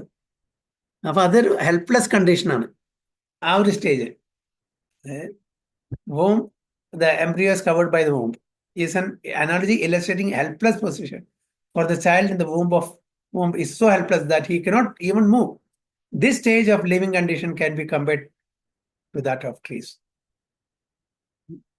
അപ്പോ എന്താണ് 3 ഉദാഹരണം? ഇത് ഗ്രോസ് ആയിട്ടുള്ളത്. അപ്പൊ ട്രീസ്, അവരുടെ കോൺഷ്യസ്നെസ് എങ്ങനെയാണ്? The embryo covered by the womb, അവരുടെ കോൺഷ്യസ്നെസ് അത്രയും കവേർഡ് ആണ്. അപ്പൊ ഈ 3 ഉദാഹരണം പറഞ്ഞ് മനസ്സിലായോ? അതായത് ട്രീസ്, പ്ലാന്റ്സ്, മൂവ് ചെയ്യാത്ത മൗണ്ടൻസ്, ഇവരുടെ കോൺഷ്യസ്നെസ്സിൽ എങ്ങനെയാണ്, അതായത് ഒരു ഒരു എംബ്രിയോനെ വൂമ്പ് കവർ ചെയ്ത പോലെ ആണ്. കാരണം അത് ആവരണപ്പെട്ടിരിക്കുന്നു. അതുകൊണ്ടാണ് അവരുടെ കോൺഷ്യസ്നെസ് എന്താ പറയുന്നത്, എന്നാ ഞാൻ നേരത്തെ പറഞ്ഞിട്ടുണ്ട്. എന്താണ് അവരുടെ കോൺഷ്യസ്നെസ്? Covered consciousness. ഓർമ്മയുണ്ടോ പറഞ്ഞത്? അഞ്ച് തരത്തിലുള്ള കോൺഷ്യസ്നെസ് ഓർമ്മയുണ്ടോ?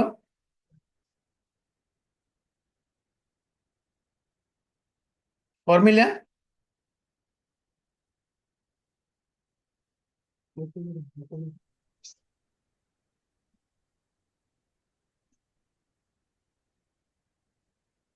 Five level of consciousness. ആർക്കും ഓർമ്മയില്ല? പറഞ്ഞ കുറച്ചൊക്കെ ഓർമ്മയുണ്ട് പ്രഭുജി. പറയൂ. മനുഷ്യന്മാർക്ക് അവബോധം കൂടുതലാണ്, പിന്നെ ചെടികള്, പിന്നെ അല്ല, ആ ടേം എന്താണ്? ഫൈവ് ലെവൽ ഓഫ് കോൺഷ്യസ്നെസ് എന്താണ്? ഇത് അപ്പൊ ഓർമ്മയില്ലേ പ്രഭുജി? ഇവിടെ ഇതിൽ 3 ലെവൽ പറയുന്നുണ്ട്. അതില് ആ 5 ലെവൽ കുറച്ചും ഡീറ്റെയിൽ ആയിട്ടാണ് പറയുന്നത്. അപ്പൊ ഇവിടെ അതിന് ഉദാഹരണ സഹിതം 3 ലെവൽ പറയുന്നുണ്ട്. അതായത് വൃക്ഷങ്ങളുടെ കോൺഷ്യസ്നെസ് എന്താണ്? കവേർഡ് കോൺഷ്യസ്നെസ്, അതിനെ ആവൃത ചേതന എന്ന് പറയും. കവേർഡ് കോൺഷ്യസ്നെസ്, ആവരണപ്പെട്ടത്. അപ്പൊ അതില് ട്രീസ്, പ്ലാന്റ്സ്, ക്രീപ്പേഴ്സ്, മൗണ്ടൻസ് ഇതെല്ലാം വരും. അപ്പൊ അതിന്റെ ഉദാഹരണമാണ് എംബ്രിയോ വൂമ്പ് കവർ ചെയ്ത പോലെ. ഒരു കുട്ടി അമ്മയുടെ ഉദരത്തിലുള്ള കുട്ടിയുടെ ആ വൂമ്പിലാണ് അതൊക്കെ അല്ലെ. അപ്പൊ ആ കുട്ടി ഹെൽപ്ലെസ് കണ്ടീഷനാണ്, അവബോധമില്ല, അതിനൊന്നും ചെയ്യാൻ പറ്റില്ല. അപ്പൊ അത്രയും കവേർഡാണ് അതിന്റെ അവബോധം. അതാണ് മൂന്നാമത്തെ ഇതില് മൂന്നാമത്തെ. അപ്പോൾ ആവൃത ചേതന ആരെയാണ്? കവേർഡ് കോൺഷ്യസ്, അവബോധം ടോട്ടലി കവേർഡാണ്, വളരെ കുറച്ചേ ഉള്ളൂ. അതുകൊണ്ടാണ് ആ അവബോധം ഇല്ലാത്തതുകൊണ്ടാണ് നമ്മളൊരു വൃക്ഷത്തിന്റെ ഫലം അല്ലെങ്കിൽ ഇല അല്ലെങ്കിൽ ചില്ല എടുത്താൽ അതിന് വേദന ഇല്ലാത്തത്. അവബോധമില്ല. കോൺഷ്യസ്നെസ് ഉണ്ടെങ്കിലല്ലേ വേദന ഉണ്ടാവുള്ളൂ, പെയിൻ ആൻഡ് പ്ലഷർ ഉണ്ടാവുള്ളൂ. അപ്പൊ നമുക്ക് പെയിൻ ആൻഡ് പ്ലഷർ ഉണ്ടാവാൻ കാരണം എന്താ? നമ്മളുടെ കോൺഷ്യസ്നെസ് ഡെവലപ്ഡ് ആണ്. അതിനൊന്നും നെർവസ് സിസ്റ്റം ഇല്ല, നെർവസ് സിസ്റ്റം ഉണ്ട്, ഡെവലപ്ഡ് ആണ്. അപ്പൊ നമുക്ക് പെയിനും ഉണ്ട് പ്ലഷറും ഉണ്ട്. മരങ്ങൾക്ക് അതില്ല. അതുകൊണ്ടാണ് അവരുടെ കോൺഷ്യസ്നെസ്സിനെ ആവൃത ചേതന എന്ന് പറയുന്നത്. പറഞ്ഞു മനസ്സിലായോ? പിന്നെ രണ്ടാമത്തത്, പിന്നെ സങ്കുചിത ചേതന, കോൺട്രാക്റ്റഡ്, ഷ്രങ്കൺ, ചുരുങ്ങിയത്. അതായത് ഈ ആവൃത ചേതനയെക്കാട്ടിലും ഒരു സ്റ്റെപ്പ് മീതെയാണ് ഇവരുടെ ചേതന. ഇവരുടെ ചേതന കുറച്ചും കൂടി ഇടുങ്ങിയതാണ്. ഓക്കെ, ബെറ്റർ ആണ്. വൃക്ഷങ്ങളെക്കാട്ടിലും വള്ളികളെക്കാട്ടിലും ലതകളെക്കാട്ടിലും ബെറ്റർ ആണ് അവരുടെ കോൺഷ്യസ്നെസ്. അവർക്ക് പെയിനും പ്ലഷറും മനസ്സിലാക്കാൻ പറ്റും. സങ്കുചിത, ഷ്രങ്കൺ അല്ലെങ്കിൽ കോൺട്രാക്റ്റഡ്. അതിലാരൊക്കെ പെടും? മത്സ്യം, അക്വാറ്റിക്സ്, ബേർഡ്സ്, ബീസ്, പക്ഷികള്, മത്സ്യങ്ങള്, മൃഗങ്ങള്. സങ്കുചിത. ഓക്കെ, അല്ലെങ്കിൽ അതിനെ എന്താണ് പറയുക? കോൺട്രാക്റ്റഡ്, ഇംഗ്ലീഷ് പറയുമ്പോൾ ഷ്രങ്കൺ. അപ്പോൾ ഒരു പക്ഷിയെ, ഒരു മൃഗത്തിനെ നമ്മൾ ഒരു പിന്നോണ്ട് കുത്തി അല്ലെങ്കിൽ വേദനിക്കോ? വേദനിക്കും. കാരണം വെച്ചാൽ അവരുടെ കോൺഷ്യസ്നെസ് ഡെവലപ്ഡ് ആണ് അല്ലേ. അപ്പൊ അവരെന്താണ് ഇവിടെ ഉപമിച്ചിരിക്കുന്നത്? ഇതില് കണ്ണാടി. കണ്ണാടി. ഇവിടെ dust covered, mirror covered by dust അല്ലേ. അത് പെട്ടെന്ന് നമുക്കൊന്ന് മായ്ച്ച് കളയാൻ പറ്റും, ക്ലീൻ ആവും, പെട്ടെന്ന് കാണാൻ പറ്റും, നമുക്ക് റിഫ്ലക്ഷൻ കാണാൻ പറ്റും. പിന്നെ മൂന്നാമത്, അപ്പൊ ആവൃത ചേതന, പിന്നെ സങ്കുചിത ചേതന, പിന്നെ മുക്കുള്ളിത്ത ചേതന, ബഡ്ഡിങ് കോൺഷ്യസ്നെസ്. അതാർക്കാണുള്ളത്? മനുഷ്യന്മാർക്ക്. ബഡ്ഡിങ് അല്ലേ. നമ്മൾ പൂമൊട്ടൊക്കെ പറയില്ലേ, മൊട്ട്, ബഡ്ഡിങ്.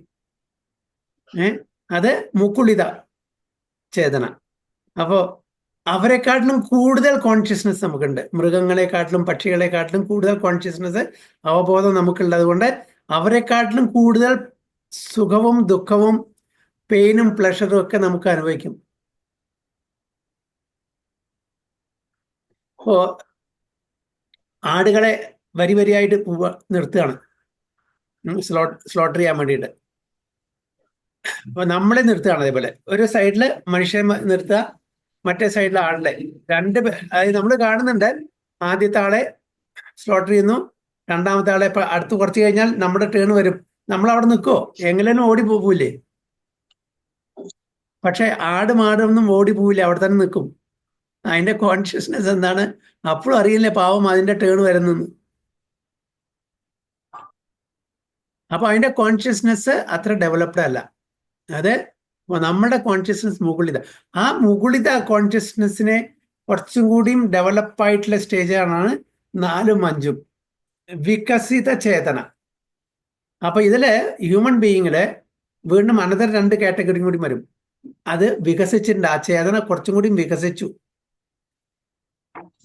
അതും മനുഷ്യരെ കാണുന്നു. പിന്നെ അടുത്ത സ്റ്റേജാണ് ബ്ലോസമിങ്. വികസിത പറഞ്ഞ ബ്ലോസമിങ്. പിന്നെ അടുത്തത് പൂർണ്ണ വികസിത ചേതന. പൂർണ്ണമായിട്ടും ബ്ലോസം ചെയ്തിട്ടുണ്ട്, ഫുള്ളി ബ്ലോസംഡ്. അപ്പം മനുഷ്യരിൽ തന്നെ 3 കാറ്റഗറി ആക്കിയിരിക്കുകയാണ്. ബഡ്ഡിങ്, ഓക്കെ, അതായത് മുകുളിത, പിന്നെ വികസിത ബ്ലോസമിങ്, പിന്നെ ഫുള്ളി ബ്ലോസംഡ് പൂർണ്ണ വികസിത. അത് നമ്മളുടെ ഗുണത്തിന്റെ അടിസ്ഥാനത്തിൽ, തമോ ഗുണം, രജോ ഗുണം, സത്വഗുണത്തിന്റെ അടിസ്ഥാനത്തിൽ ആ കോൺഷ്യസ്നെസ് കൂടി വരും. ഒരു തമോ ഗുണത്തിലുള്ള വ്യക്തിക്ക് ഒരാടിനെ മാടിനെന്നും വെട്ടാൻ ഒരു പ്രശ്നമില്ല. കാരണം വെച്ചാൽ അവരുടെ കോൺഷ്യസ്നെസ് അങ്ങനെയാണ്. ഒരു സത്വഗുണത്തിലുള്ള ഒരു വ്യക്തിക്ക് അത് ചെയ്യാൻ പറ്റില്ല. ഒരു ശരിക്കുള്ള ബ്രാഹ്മണനോട് ഒരു പശുവിനെ അടിക്കാൻ പറഞ്ഞാൽ അടിക്കാൻ പറ്റില്ല. എവിടെ നോക്കിയാലും മർമ്മം കാണും. നേരെ മറിച്ച് തമോ ഗുണത്തിലുള്ള വ്യക്തി വടി കൊടുത്തിട്ട് ഒരു പശുവിനെ അടിക്കാൻ പറഞ്ഞാൽ കിട്ടിയ സ്ഥലത്ത് അടിക്കും. അങ്ങോട്ടും ഇങ്ങോട്ടും നോക്കില്ല. കാരണം കോൺഷ്യസ്നെസ് തമോ ഗുണത്തിലാണ്. അപ്പൊ 5 തരത്തിലുള്ള കോൺഷ്യസ്നെസ് ആണ്. എന്താണ്? ആവൃത ചേതന, സങ്കുചിത ചേതന, മുകുളിത ചേതന, വികസിത ചേതന, പൂർണ്ണ വികസിത ചേതന. അപ്പോ ഈ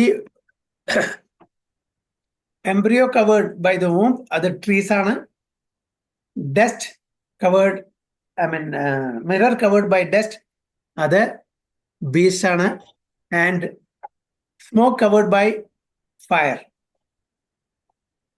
fire covered by smoke, sorry, അത് human beings. അതാണ് ഇവിടുത്തെ ഡിഫറെന്റ് ലെവലാണ് എല്ലാവരുടെയും.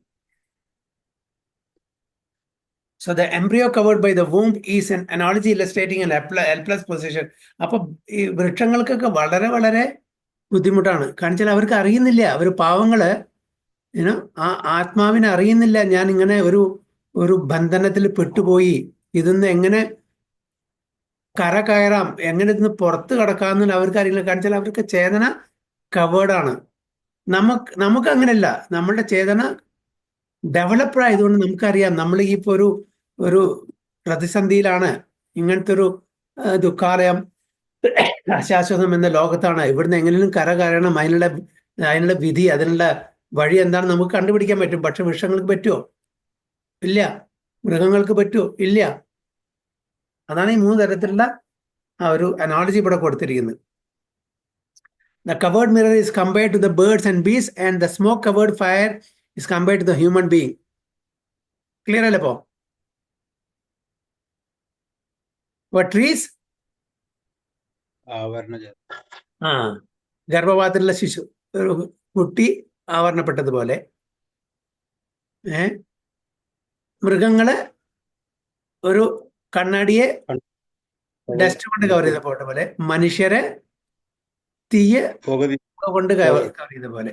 അതാണ് ഇവിടെ വളരെ ക്ലിയർ ആയിട്ട്. In the form of human being the living entity may revive little Krishna ഗുണം. അപ്പോൾ മനുഷ്യർക്ക് മാത്രമാണ് കൃഷ്ണാവബോധത്തില് ഉന്നതി ഉണ്ടാവുള്ളൂ, മറ്റവർക്ക് ഉണ്ടാവില്ല. അപ്പൊ അവരും മനുഷ്യ ശരീരം കിട്ടിക്കഴിഞ്ഞാൽ മാത്രമേ അവർക്ക് നടക്കുള്ളൂ. And if he makes further development, the fire of the spiritual life can be kindled in the human form of life. അപ്പൊ അവരും ആ ഒരു സെറ്റ് പാത്ത് കൂടെ വന്ന് മനുഷ്യരായാൽ അവരുടെ കൃഷ്ണാവബോധം ഇംപ്രൂവ് ആവും. By careful handling of the smoke in the fire, fire can be blade to blaze. അതായത് ആ ഫയർ കെടാതെ, അതായത് തീ കെടാതെ ആ സ്മോക്കിനെ നമുക്ക് മാനേജ് ചെയ്യാൻ പറ്റുമെങ്കിൽ അതിനെ ശരിക്കും കത്തിക്കാൻ പറ്റും, ജ്വലിപ്പിക്കാൻ പറ്റും. അപ്പൊ കൃഷ്ണാവബോധത്തിലെ നമുക്ക് റിയലി ഷൈൻ ചെയ്യാൻ പറ്റും. ആ സ്മോക്കിനെ നമ്മൾ വേണ്ട വിധത്തിൽ കൈകാര്യം ചെയ്യണം. തീ കെടാതെ അതിനെ ശരിക്കും കത്തിക്കാനുള്ള ശോഭ പകർത്താൻ പറ്റും. So therefore, the human form of life is a chance for the living entity to escape the entanglement of the mental existence. അപ്പൊ അതുകൊണ്ട് മനുഷ്യജന്മം ഈ ജന്മമൃത്യു ജരാവ്യാധി സംസാര ബന്ധനത്തിൽ നിന്നും മുക്തിക്ക് നമ്മളെ സഹായിക്കുന്നു. മറ്റവർ പറ്റില്ല,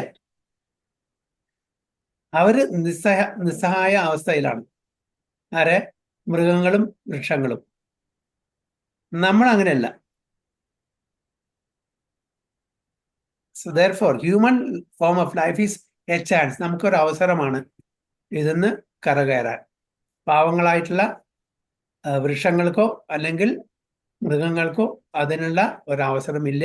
അവർക്ക് അവസരം കിട്ടണമെങ്കിൽ മനുഷ്യജന്മത്തിലേക്ക് അവരെ ഉയർത്തപ്പെടണം, എന്നാൽ മാത്രമേ പറ്റുള്ളൂ. In the human form of life, one can conquer the enemy. അപ്പോൾ നമ്മളുടെ ശത്രു എന്താണ്? ലസ്റ്റ്, കാമം. അപ്പോൾ ഈ കാമത്തിനെ നമുക്ക് അതിജീവിക്കാൻ പറ്റും, ജയിക്കാൻ പറ്റും. എങ്ങനെ? By cultivation of Krishna consciousness under able guidance. കൃഷ്ണാവബോധം നമ്മൾ ഡെവലപ്പ് ചെയ്തെടുക്കണം. അത് ഒറ്റയ്ക്ക് പറ്റുമോ? ഇല്ല, പറ്റില്ല. കൾട്ടിവേറ്റ് ചെയ്യണം. നമ്മൾ കൃഷി ചെയ്യണമെങ്കിൽ അതിനുള്ള എക്സ്പേർട്ട് ആയിട്ടുള്ള ആൾക്കാരാണ് കൃഷി ചെയ്യാൻ പറ്റും. അപ്പോഴേ ശരിക്കുള്ള ക്രോപ്സ് കിട്ടുള്ളൂ, അല്ലേ? അപ്പൊ അതിനുള്ള എക്സ്പേർട്ട്, അപ്പൊ അങ്ങനെ എക്സ്പേർട്ട് ആയിട്ടുള്ള ആൾക്കാരുടെ കീഴിൽ നമ്മൾ ഇത് പഠിക്കണം, ഈ ജ്ഞാനം ആർജിക്കണം. അപ്പൊ നമുക്ക് ഇവിടുന്ന് ഈ ഭൗതിക ലോകത്ത് നിന്ന് ആധ്യാത്മിക ലോകത്തിലേക്ക് പോകാൻ പറ്റും. അപ്പോൾ ഓരോ ലെവൽ ഓഫ് കോൺഷ്യസ്നസ്സിലുള്ള ജീവജാലങ്ങളുടെ പൊസിഷനാണ് ഇതിൽ പറയുന്നത്. അപ്പൊ നമുക്ക് മനുഷ്യർക്ക് അതിനുള്ള അവസരം നമുക്ക് വന്നു കിട്ടിയിട്ടുണ്ട്. അത് നമ്മൾ നശിപ്പിക്കാതെ അത് ശരിക്കും ഉപയോഗിക്കണം എന്നാണ് ഭഗവാൻ കൃഷ്ണൻ അർജുനോട് പറയുന്നത്.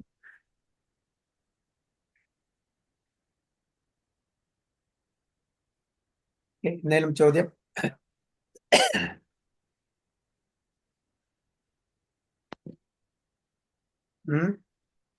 ഹരേഷ്ണ പ്രഭു, അപ്പൊ ഈ ജഡായുവിനൊക്കെ അല്ലേ അങ്ങനത്തെ ഒരു സാഹചര്യം മോശം കിട്ടിയതല്ലേ ഭഗവാന്റെ അടുത്ത്? എന്താ പറഞ്ഞ? ജഡായു രാമായണത്തിലെ ജഡായുവിന് മോക്ഷം കൊടുത്തൊക്കെ പറഞ്ഞല്ലേ, പക്ഷിയായിട്ടിരിക്കുമ്പോൾ നടക്കും. അപ്പൊ ആ പക്ഷിയിൽ തന്നെ കിട്ടിയ കാരണം എക്സെപ്ഷണൽ കേസാണ് അതൊക്കെ. ഭഗവാന്റെ ഭക്തനാണ് ജഡായു. അപ്പോ എങ്ങനെയാണ് ജഡഭരതൻ, അതേപോലെ വൃത്താസുരൻ, ഇവരെല്ലാം നല്ല ഇതിലായിരുന്നു, ഡിവോട്ടികളായിരുന്നു. അവർക്ക് ഒരു മാനിന്റെ അതേപോലെ ഒരു അസുരന്റെ ജന്മം കിട്ടി. അതേപോലെ ജഡായു ഇവരൊക്കെ എന്തെങ്കിലും കാരണത്താൽ നല്ല ഭക്തന്മാരാണ്, പക്ഷെ അവർക്ക് ഇങ്ങനൊരു പക്ഷിയുടെ ദേഹം കിട്ടി ഭഗവാനെ സേവിക്കാൻ വേണ്ടി. അപ്പൊ ആ ജന്മത്തില് അതെല്ലാം കഴിഞ്ഞു, അവരുടെ കംപ്ലീറ്റ് പ്യൂരിഫിക്കേഷനായി ഭഗവാൻ ആ പക്ഷിയുടെ രൂപത്തിൽ തന്നെ നേരെ കൊണ്ടുപോയി. അതൊക്കെ എക്സെപ്ഷണൽ കേസാണ്. ഓക്കെ, അപ്പോൾ ബില്യൺ ആൾക്കാരിൽ വളരെ കുറച്ച് ആൾക്കാർ, അതൊക്കെ പിന്നെ ഭഗവാന്റെ ലീലകളുടെ ഭാഗമായിട്ടാണ് നോക്കി. അപ്പോൾ അവരെ പോലെ നമുക്ക് ആവാൻ പറ്റില്ല. നമ്മള് കമ്പയർ ചെയ്യുമ്പോൾ ആം ജനത, ഫോർ ജനറൽ ആൾക്കാരായിട്ട് നമ്മൾ കമ്പയർ ചെയ്യാം. ഇപ്പോൾ നമ്മൾ കമ്പയർ ചെയ്യുമ്പോൾ നമ്മളുടെ കുരൂരമ്മ, പൂന്താനം, ഓക്കെ, അതേപോലെ നാംദേവ്, പിന്നെ തുക്കാറാം, ഇവരൊക്കെ വലിയ വലിയ ഇതാണ് ആൾക്കാരാണ്, ഭക്തന്മാരാണ്. അപ്പൊ അവരങ്ങനെയാണ് ഇവരങ്ങനെയാണ് എന്ന് പറഞ്ഞാൽ നമ്മൾ സാധാരണ, ഫോർ എക്സാമ്പിൾ ഈവൻ ഭൗതിക ലോകത്തില് ഒരു മിനിസ്റ്റർ, അയാൾക്കുള്ള അധികാരം, അയാൾക്കുള്ള കഴിവും, അയാൾക്കുള്ള എന്താ പറയാ കാര്യങ്ങളൊന്നും നമുക്ക് സാധാരണ ജനങ്ങൾക്കില്ല. അവർക്ക് കിട്ടുന്ന അർഹത നമുക്ക് കിട്ടുന്നില്ല, അല്ലേ? അപ്പൊ ഓരോ ഗ്രേഡിലാണ്. എഗെയിൻ നമ്മളുടെ ഗ്രേഡ് എന്ന് പറഞ്ഞാൽ ഭൗതിക തലത്തിലുള്ള ഗ്രേഡ് അല്ല, നമ്മളുടെ ഗ്രേഡ് നമ്മളുടെ ഗുണത്തിന്റെ അനുസരിച്ചാണ്.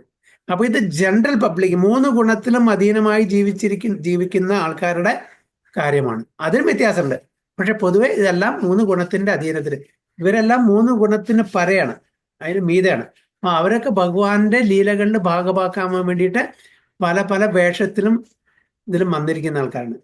പക്ഷെ അതിലൂടെ നമുക്ക് നല്ല ഗുണപാഠങ്ങൾ, അതായത് നല്ലൊരു ഭക്തനായാൽ സ്വയം ഭഗവാൻ വന്നിട്ട് അവരെ മോചിപ്പിക്കും, സ്വയം ഭഗവാൻ വന്നിട്ട് ശ്രാദ്ധം ചെയ്യുന്നു.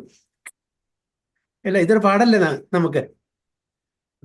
അവിടെ നല്ലൊരു ഭക്തനായാൽ ഏത് സമയത്തും ഭഗവാന്റെ പ്രൊട്ടക്ഷൻ, നമുക്ക് സംരക്ഷണം ഉണ്ടായിരിക്കും എന്ന് മനസ്സിലാക്കാൻ വേണ്ടിയിട്ടുള്ള ഒരു പാഠമാണ്. അല്ലെങ്കിൽ നമ്മൾ നേരത്തെ പറഞ്ഞ പോലെ ആ ഒരു സെറ്റ് പാത്ത് കൂടെ മൃഗങ്ങള് മനുഷ്യരിൽ നിന്ന് മാത്രമേ നമുക്ക് കൃഷ്ണാവബോധം പഠിക്കാൻ പറ്റൂ. അങ്ങനെ നമ്മൾ ആ മൂക്കളിത സ്റ്റേജിൽ നിന്ന് വികസിത എന്ന് പൂർണ്ണ വികസിത സ്റ്റേജിലേക്ക് വന്നാൽ നമുക്ക് മോക്ഷം, ഭഗവാന്റെ ധാമിലേക്ക് പോകാൻ പറ്റും. അതാണ് ഒരു സ്റ്റാൻഡേർഡ് ആയിട്ടുള്ള ജനറൽ ആയിട്ടുള്ള പ്രോസസ്സ്. എക്സെപ്ഷൻ നമ്മളിവിടെ എടുക്കാൻ പറ്റില്ല. വേറെ എന്തെങ്കിലും?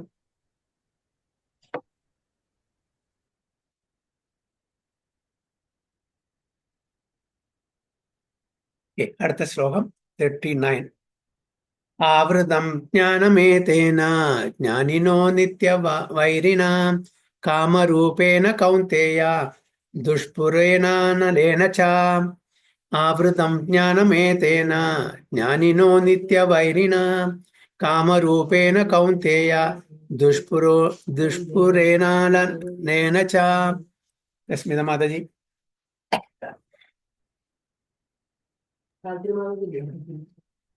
നമോ ഭഗവതേ വാസുദേവായ. ആവൃതജ്ഞാനമേതേന ജ്ഞാനിനോ നിത്യവൈരിണാം കാമരൂപേണ കൗന്തേയ ദുഷ്പുരേണ നലേന ച. സ്മിത മാതാജി, സോറി, മംഗള മാതാജി. ഹരേ കൃഷ്ണ. നമോ ഭഗവതേ വാസുദേവായ. ആമൃതം ജ്ഞാനമേതേന ജ്ഞാനിനോ നിത്യവൈരിണ കാമരൂപേണ കൗന്ദേയ ദുഷ്പൂരേണ നലേന ച. പ്രഭുവിന്റെ ട്രാൻസ്ലേഷൻ വായിക്കും.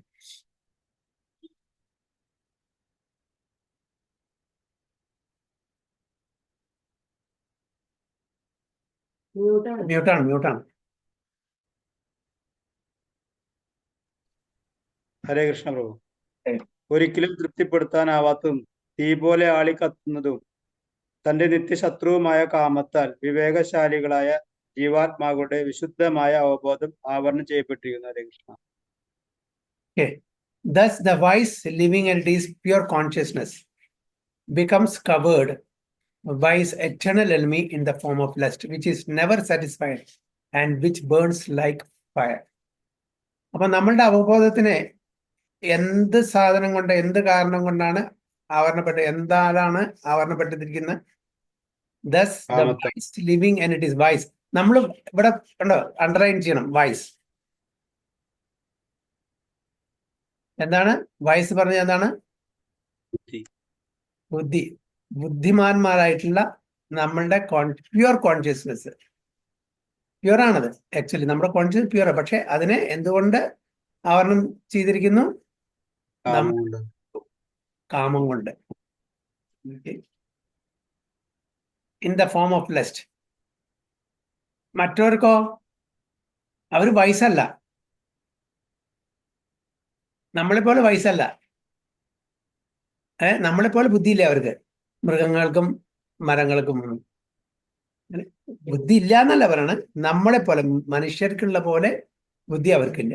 അവർക്കും ബുദ്ധിയുണ്ട്, അവർക്കുണ്ട് സ്നേഹമുണ്ട്, അവർക്കുണ്ട് അഫെക്ഷൻ ഉണ്ട്. പക്ഷെ നമ്മളെ പോലെ ഇല്ല. അതാണ് ഇവിടെ എടുത്തു പറയുന്നത്. നമ്മളുടെ the wise living in it is pure consciousness, മനുഷ്യരുടെ. അപ്പൊ നമ്മളുടെ എറ്റേണൽ എനിമി, ബദ്ധശത്രു ആരാണ്? ലസ്റ്റ്, കാമം, വിച്ച് ഈസ് നെവർ സാറ്റിസ്ഫൈഡ്. അതിനെ ഒരിക്കലും തൃപ്തിപ്പെടുത്താൻ പറ്റില്ല. അത് തീ ആളി കത്തുന്ന പോലെ കത്തും. ആ തീയിലേക്ക് നമ്മൾ എന്ത് ചെയ്യും? വീണ്ടും എണ്ണ ഒഴിച്ചുകൊണ്ടിരിക്കുകയാണ്.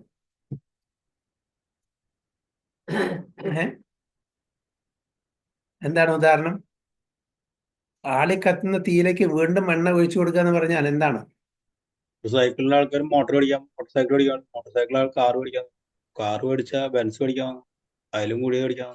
അങ്ങനെ ആഗ്രഹങ്ങൾ ഇങ്ങനെ നിർത്താതെ പോരും. ആഗ്രഹങ്ങൾ കൂടി വരുന്നു. അപ്പൊ നമ്മളെ അതിനെ തീ ഉണ്ടെങ്കിൽ അതിനെ ശമിപ്പിക്കുകയല്ല ചെയ്യുന്നത്, വെള്ളം ഒഴിക്കുകയല്ല ചെയ്യുന്നത്. അപ്പൊ ഉടനെ കണ്ടോ, പ്രദീപ് പ്രഭു BMW മേടിച്ചു, എനിക്കൊരു റോൾസ് റോയ്സ് മേടിക്കണം, എൻ്റെ ആഗ്രഹം. അപ്പൊ ഞാൻ എന്താണ്? ആ തീന് വീണ്ടും ഫാൻ ചെയ്യാണ്, വീണ്ടും എണ്ണ ഒഴിക്കുകയാണ്, അല്ലേ? അപ്പൊ ഈ ഭൗതിക തലത്തിലുള്ള കാമം, ആഗ്രഹം, നമ്മുടെ ഇന്ദ്രിയ തൃപ്തിക്ക് വേണ്ടിയിട്ടുള്ള കാര്യങ്ങൾ, അത് കൂടി വരുമ്പോൾ എന്താണ്? നമ്മുടെ കൃഷ്ണാവബോധത്തിന്റെ ആ അഭിവൃദ്ധി അല്ല, ആ ഉന്നമനം അത് നടക്കില്ല. നേരെ മറിച്ച് അധോഗതിയായിരിക്കും, വിച്ച് ഇസ് നെവർ സാറ്റിസ്ഫൈഡ്. നമ്മൾ കാട്ടുതീ കണ്ടിട്ടുണ്ടല്ലോ. കാട്ടുതീയിൽ ഇപ്പൊ ചെന്നിട്ട് ഫയർ ബ്രിഗേഡ് പോയിട്ട് വെള്ളം ഒഴിച്ചിട്ട് കെടുത്താൻ പറ്റും? പറ്റില്ല. അതേപോലെ നമ്മുടെ ആഗ്രഹങ്ങൾ, അതിനെ കെടുത്താൻ അത്ര ഈസി അല്ല. കാട്ടുതീ പിന്നെയും പറ്റും, എങ്ങനെയെങ്കിലുമൊക്കെ ചെയ്തിട്ട് പിന്നെയും പറ്റും. പക്ഷെ നമ്മുടെ മനസ്സിലെ ആഗ്രഹങ്ങൾ അതിലും കൂടുതലാണെന്ന് പറയുന്നത്, അതിനെ കെടുത്താൻ പറ്റില്ല. Burns like fire. It is said in the Manusmriti that lust cannot be satisfied by any amount of sense enjoyment, just as fire is never extinguished by a constant supply of fuel. തീയിലേക്ക് എണ്ണ ഒഴിച്ചുകൊണ്ടേയിരിക്കുക, എന്നിട്ട് പറയാം ഇപ്പൊ തീയെ കെടു കെടു കെടു കെടു കെടാൻ പോണ്ടോ? ഇല്ല, അതിന് മറുമരുന്ന് കൊടുക്കണം.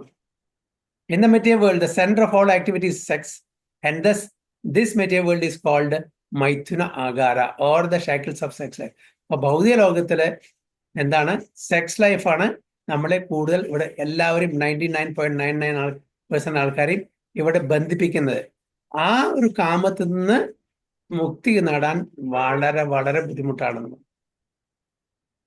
അതാണ് ഷാക്കിൾസ്.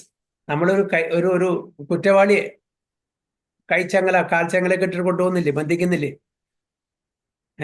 അതേപോലെ ഈ ഭൗതിക ലോകത്തിൽ നമ്മളെ ബന്ധിപ്പിക്കുന്ന ഷാക്കിൾസ് ആണ്, ചങ്ങലയാണ് sex life. So in the ordinary prison house, criminals are kept within bars. Similarly, the criminals who are disobedient to the laws of the Lord are shackled by legs.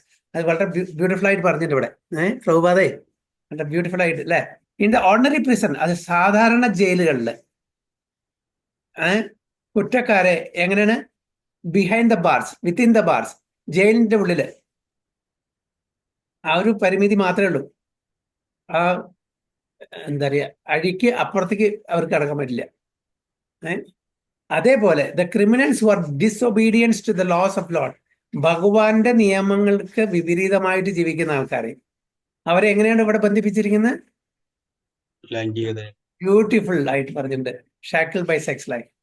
കാരണം വെച്ചാൽ അതാണ് നമ്മളിവിടെ ബന്ധിപ്പിക്കുന്നത്. ഓക്കെ, അപ്പോൾ ഒരു കല്യാണം കഴിഞ്ഞു, എന്താണ് സ്ത്രീ പുരുഷൻ ആയിട്ടുള്ള ആ ഒരു ആകർഷണം, ആൺകുട്ടി പെൺകുട്ടി ആയിട്ടുള്ള ആകർഷണം കൊണ്ട് കല്യാണം കഴിക്കാൻ ആഗ്രഹം വന്നു, കല്യാണം കഴിച്ചു. അപ്പൊ അതിൽ ബന്ധിക്കപ്പെട്ടു, നമ്മുടെ കയ്യും കാലും അവിടെ കെട്ടിയിട്ടു. പിന്നെ വീട്ടിലേക്ക് പോകണമെങ്കിൽ, വീട്ടിൽ നിന്ന് പുറത്ത് പോകണമെങ്കിൽ അവിടെ പെർമിഷൻ മേടിക്കണം. അതുവരെ ഫ്രീ ആയിരുന്നു, ആരോടും പറയണ്ട. കല്യാണം കഴിഞ്ഞ ഉടനെ അവിടെ ബന്ധിക്കപ്പെട്ടു. എവിടേക്കാ പോണേ, എത്ര നേരം പോയിട്ട്, എന്താ ലേറ്റായി വന്ന് ചോദിക്കാനും പറയാനുണ്ടായി, അല്ലേ? അത് കഴിഞ്ഞാൽ കുറച്ച് എന്താ പറയുക, 2-3 കൊല്ലം കഴിഞ്ഞ് കുട്ടികളായി. പിന്നെ കുട്ടികളുടെ ആയി ചോദ്യം, അച്ഛൻ എന്താ എത്ര നേരം എവിടെയായിരുന്നു, എന്താണ് സമയം വന്നില്ലേ? അപ്പൊ കുട്ടികളുടെ അധീരായി. അപ്പൊ അവിടെ ചോദിക്കാൻ വന്നു.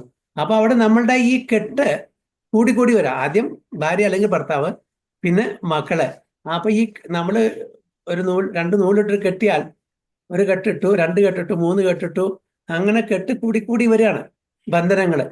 പിന്നെ വീട് അത് മെയിൻറ്റെയിൻ ചെയ്യണമെങ്കിൽ നമുക്ക് പണം വേണം, അപ്പൊ ജോലി ചെയ്യണം. അങ്ങനെ ഈ പ്രാരാബ്ദം കൂടി വരാനുള്ള ആദ്യത്തെ കാരണം എന്താണ്? കല്യാണം കഴിക്കും. അല്ല, ആദ്യത്തെ കാരണം ഈ കാമം അവിടെ തുടങ്ങിയതാണ്. അവിടെ തുടങ്ങിയപ്പോ മക്കളായി, വീടായി, ജോലിയായി, ബന്ധുക്കളായി, കല്യാണമായി, കാതുകുത്തായി, ഇങ്ങനെ പോയി അത് പടർന്ന് പന്തലിച്ച് നമുക്ക് ഈ നൂല് അഴിക്കാൻ പറ്റാത്തത്. പിന്നെ എന്താണ് ഒറ്റ വഴി? കട്ട്. അതിനാണ് കട്ട് ചെയ്യുക. അതിന് കട്ട് ചെയ്യാനേ പറ്റുള്ളൂ, അല്ലാണ്ട് ഓരോ നോട്ടും നമുക്ക് അഴിക്കാൻ പറ്റില്ല. അപ്പൊ ബന്ധനത്തിനെ with the sword of knowledge, അറിവിന്റെ വാളുകൊണ്ട് അതിനെ മുറിക്കുക തന്നെ പറ്റുള്ളൂ. അല്ലാണ്ട് ഈ ബന്ധനത്തിനെ ആ കെട്ട് അഴിക്കാൻ തോന്നിയാൽ നിങ്ങൾ എത്ര ആയുസ്ഥാലും, എത്ര ആയിരക്കണക്കിൽ കെട്ടാണ്, എവിടെ നിന്ന് അഴിക്കാൻ പറ്റും? അതും വളരെ വരിഞ്ഞു കെട്ടിയിട്ടുണ്ട്. കെട്ടഴിക്കാൻ പറ്റുമോ? ഒന്ന് അഴിച്ചു നോക്കൂ. നിങ്ങളുടെ വീട്ടിലെ ഒരു 5-6 കെട്ടിട്ടിട്ട് അതൊന്ന് അഴിക്കാൻ നോക്കൂ. 5-6 കെട്ട് അതിനല്ല.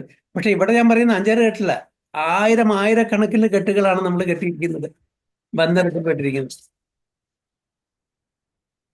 അപ്പൊ അതുകൊണ്ട് ഭഗവാൻ പറയുന്നത് cut with the sword of knowledge, അറിവിന്റെ വാളായിട്ട് അതിനെ കട്ട് ചെയ്യണം.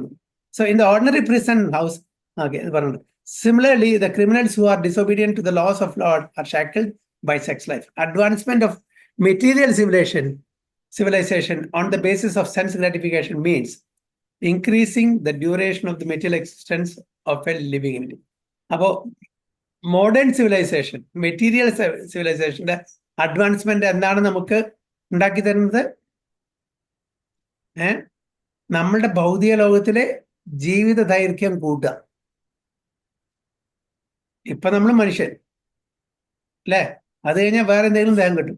അങ്ങനെ ഈ ഭൗതിക ലോകത്തിലെ ഒരു ലൈഫ് അല്ലെങ്കിൽ മറ്റൊരു ലൈഫില് ഒരു ദേഹം അല്ലെങ്കിൽ മറ്റൊരു ദേഹം എടുത്ത് എല്ലാറ്റിലും അതിൻ്റെതായിട്ടുള്ള തരത്തിലുള്ള ഭോഗങ്ങൾ ഭോഗിച്ച് ജീവിക്കാൻ ആഗ്രഹിക്കുന്നു. അതിന് ദൈർഘ്യം കൂട്ടിക്കൊണ്ടിരിക്കുകയാണ്. ആണ് increasing the duration of the mental existence of a living entity. Therefore, this lust is the symbol of ignorance by which the living entity is kept within the material world. അപ്പൊ ഇത് അജ്ഞതയുടെ പ്രതീകമാണ് ഈ ലസ്റ്റ്, ഈ കാമം. ഇന്ദ്രിയങ്ങളെ സുഖിപ്പിക്കാനുള്ള എല്ലാ കാര്യങ്ങളും എന്താണ്? അജ്ഞതയുടെ പ്രതീകമാണ്. While one enjoys sense gratification, it may be that there is some feeling of happiness, but actually that so-called feeling of happiness is the ultimate enemy of the sense. അപ്പോ ഭൗതിക തലത്തിലുള്ള കാമാഗ്നി, അതിൻ്റെ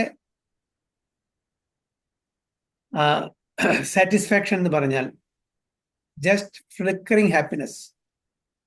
But actually that so-called feeling of happiness is the ultimate enemy of the sense. അപ്പൊ അതാണ് നമ്മളുടെ ശത്രു. അതായത് ഭോഗിക്കുന്നുണ്ട്, ഭോഗിയുടെ ശത്രു ആരാണ്? ഈ എൻജോയ്മെന്റ്, മെറ്റീരിയൽ എൻജോയ്മെന്റ്. ആ മെറ്റീരിയൽ എൻജോയ്മെന്റ് നമുക്ക് വളരെ താൽക്കാലികമായിട്ടുള്ള കുറച്ച് നേരത്തിനുള്ള ഒരു ഇന്ദ്രിയ തൃപ്തി തരുമായിരിക്കാം, ഗ്രോസ് ആയിട്ട്, ഗ്രോസ് ലെവൽ, സ്ഥൂലമായിട്ടുള്ള ആ ഒരു ലെവലിൽ. പക്ഷെ ആ ഒരു എൻജോയ്മെന്റ് ആണ് നമ്മളുടെ ഭൗതിക ലോകത്തിലെ ശത്രു എന്നാണ് പറയുന്നത്. അപ്പോ ഫോർ ദ ഫ്ലിക്കറിങ് ഹാപ്പിനെസ്, താൽക്കാലികമായിട്ടുള്ള ആ സന്തോഷത്തിന് വേണ്ടി നമ്മൾ ശാശ്വതമായിട്ടുള്ള ആ സന്തോഷത്തിനെ റിജക്ട് ചെയ്യാണ് ചെയ്യുന്നത്. ഇപ്പൊ എത്ര ബ്യൂട്ടിഫുൾ ആയിട്ടാണ് പ്രഭുപാദ പർപ്പോട്ടിൽ പറഞ്ഞിരിക്കുന്നത് അല്ലെ. ഈ കാര്യങ്ങളൊന്നും പ്രഭുപാദ പർപ്പോട്ടില്ലെങ്കിൽ ഒന്നും മനസ്സിലാവില്ല. നമ്മളത് ജസ്റ്റ് വായിച്ചു പോകുന്നല്ലാണ്ട് ഇതിന്റെ ഡീറ്റെയിൽ ആയിട്ട് നമുക്ക് ഒന്നും മനസ്സിലാവില്ല. ഇത് വളരെ ക്ലിയർ ആയിട്ട് പ്രഭുപാദ എക്സാമ്പിൾസും കമ്പാരിസണും അതിന്റെ വ്യാഖ്യാനമൊക്കെ വളരെ ബ്യൂട്ടിഫുൾ ആയി പറഞ്ഞുകൊണ്ട് നമുക്കത് മനസ്സിൽ ഉൾക്കൊള്ളാൻ പറ്റും. എത്രത്തോളം നമുക്കത് പ്രാബല്യത്തിൽ കൊണ്ടുവരാൻ പറ്റും അത് വേറെ കാര്യം. At least theoretically this is it നമുക്കറിയാം.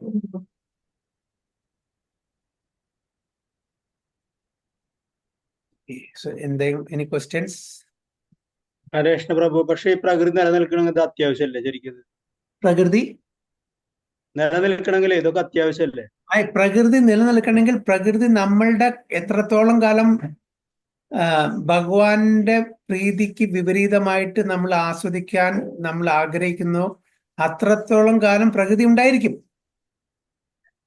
പ്രകൃതി നിലനിൽക്കും, യാതൊരു സംശയമില്ല, വന്നും പോയും കൊണ്ടിരിക്കും. നമ്മളുടെ എല്ലാ ജീവജാലങ്ങളുടെയും അഭിലാഷ ഭഗവാനെ സേവിക്കണം എന്ന് വരുന്നത് വരെ പ്രകൃതി, അതായത് പ്രകൃതി ഒരിക്കലും നശിക്കാൻ പോകില്ല. പ്രകൃതി അല്ല, വന്നു ഇത്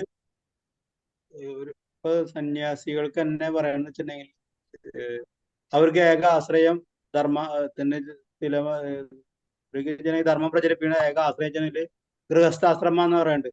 ഗൃഹസ്ഥാശ്രമമാണ് ഈ ബാക്കി 4 ആശ്രമങ്ങളിൽ തൂണെന്ന് പറയുന്നത്. അതില്ലെങ്കിൽ ബാക്കി ഒരു ആശ്രമം നിലനിൽക്കില്ല എന്ന് പറയുന്നത്. ഇപ്പൊ ഈ ലൈംഗികത ഇല്ലെങ്കിൽ പിന്നെ കുട്ടികളില്ലെങ്കിൽ പിന്നെ ലോകം ഉണ്ടാവും. ലോകം നമ്മളെ സംബന്ധിച്ചിട്ട് അതന്നെ പറയണത്. അതാണ് നമ്മളിവിടെ ബന്ധിപ്പിക്കുന്നത്. അവിടെ നമ്മളെ ബന്ധിപ്പിക്കാനുള്ള കാരണം ഈ ഭൗതിക സൃഷ്ടി വരാൻ തന്നെ കാരണം ഈ ആസക്തിയാണ്, അല്ലെ? അതായത് നമ്മൾ ഭഗവാനെ മറന്ന് ഭഗവാൻ വ്യത്യസ്തമായി നമ്മൾ ആസ്വദിക്കാനുള്ള ആഗ്രഹം ഉടലെടുത്തപ്പോൾ ഭഗവാൻ നമ്മളെ എങ്ങനെ അച്ഛനമ്മമാരും കുട്ടികൾക്ക് വീട്ടിലിരുന്നിട്ട് പൊറുതി മുട്ടിയിട്ട് കളിക്കണം പുറത്ത്, അവിടെ അതും പൊട്ടിക്കണം ഇത് പൊട്ടിക്കണം, നാം പോയി പുറത്ത് കളിക്കാടാ കുട്ടികളെ പറഞ്ഞിട്ട് നമ്മൾ പുറത്തേക്ക് ഓടിക്കുന്ന പോലെ ഭഗവാൻ ഓടിപ്പിച്ചു, നിങ്ങൾക്ക് അതിനുള്ള സൗകര്യം ഉണ്ടാക്കി തന്നു. അതേപോലെ കുട്ടികൾക്ക് play ground, cricket ground, football ground, badminton കോർട്ടൊക്കെ ഉണ്ടാക്കി കൊടുത്ത് അവിടെ കളിക്കും. ഇവിടെ അതൊന്നും പൊട്ടിക്കല്ലേ പ്ലീസ്, കുറച്ചു നേരം ഞങ്ങൾ സമാധാനമായിട്ട് ഇരുന്നോട്ടെ. അങ്ങനെ ഭഗവാനും പറഞ്ഞു ഇവിടെ ഈ കാര്യം നടക്കില്ല. നിങ്ങൾക്ക് അങ്ങനെ പൊട്ടിക്കണം എന്തെങ്കിലുമൊക്കെ ചെയ്യണമെങ്കിൽ സ്വന്തമായിട്ട് എന്തെങ്കിലും എന്താ പറയുക, നിങ്ങൾ പ്രൊപ്പറേറ്റർ ആവണം, കൺട്രോളർ ആവണം, മാസ്റ്റർ ആവണം, എൻജോയർ ആവണം, ഇങ്ങനത്തെ പദവിയൊക്കെ നിങ്ങൾക്ക് ആഗ്രഹം ഉണ്ടെങ്കിൽ ഞാനൊരു സ്ഥലം ഉണ്ടാക്കി തരാം. അവിടെ പോയിട്ട് നിങ്ങൾ എന്ത് വേണം കഴിച്ചു, അത് കഴിഞ്ഞ് മടുക്കുമ്പോൾ തിരിച്ചു വരണമെന്നുണ്ടെങ്കിൽ ഞാൻ അതിനുള്ള സഹായം ചെയ്തു തരാം. അല്ലെങ്കിൽ അവിടെ തന്നെ എന്തുകൊണ്ട് അത് മടുപ്പ് നമുക്ക് വരാൻ കാരണം അത് നമ്മൾ ഭഗവത്ധാമത്തിലിരിക്കും, ഭഗവാനായിട്ട് ലീലകളിൽ നമ്മൾ മുഴുകിയിരിക്കും, നമുക്ക് ചിന്ത തന്നെ ആയിരിക്കുമല്ലോ, വേറെ ചിന്ത വരത്തില്ലല്ലോ. അപ്പൊ ഇത് ഇതിന് ഉദാഹരണം ഇതാണ്. ഇപ്പൊ ഫോർ എക്സാമ്പിൾ നമ്മളൊരു സിവിൽ ലോ, ഓക്കെ, നമ്മളൊരു സൊസൈറ്റിയിലെ എല്ലാ മനുഷ്യരും ഒരേപോലെ അല്ല ചിന്തിക്കുന്നത്. ചില ആൾക്കാർ മോഷ്ടിക്കുന്നു, ചില ആൾക്കാർ കള്ളത്തരം ചെയ്യുന്നു, ചില ആൾക്കാർ പാപകർമ്മങ്ങൾ ചെയ്യുന്നു. എല്ലാവരും ഒരേപോലെ നിയമങ്ങളുണ്ട്, നിയമം എല്ലാവർക്കും ബാധകമാണ്. പക്ഷെ ആ നിയമത്തിനെല്ലാം വെട്ടിച്ചിട്ട് അവരിങ്ങനത്തെ കാര്യങ്ങൾ ചെയ്യുന്നു. അപ്പൊ ഭഗവാന്റെ അംശങ്ങളാണ് നമ്മളൊക്കെ. അല്ല, ആ ഭഗവാന്റെ അംശത്തിൽ ഭഗവാനെ തിരസ്കരിച്ച ഇപ്പൊ രാവണൻ, കുംഭകർണൻ, കംസൻ, ഹിരണ്യകശിപു, ഹിരണ്യാക്ഷ, ഇവരെല്ലാം ഭഗവാന്റെ അംശങ്ങളാണ്. പക്ഷെ ഭഗവാനിൽ നിന്നും വിറ്റ് ഞാൻ ഭഗവാനാണെന്നല്ല ആ ഒരു ചിന്തയിൽ ഞാൻ മാത്രമേ ഭഗവാനുള്ളൂ. ആ ഭഗവാൻ എന്താണ്? ഞാനും ഭഗവാനാണ്.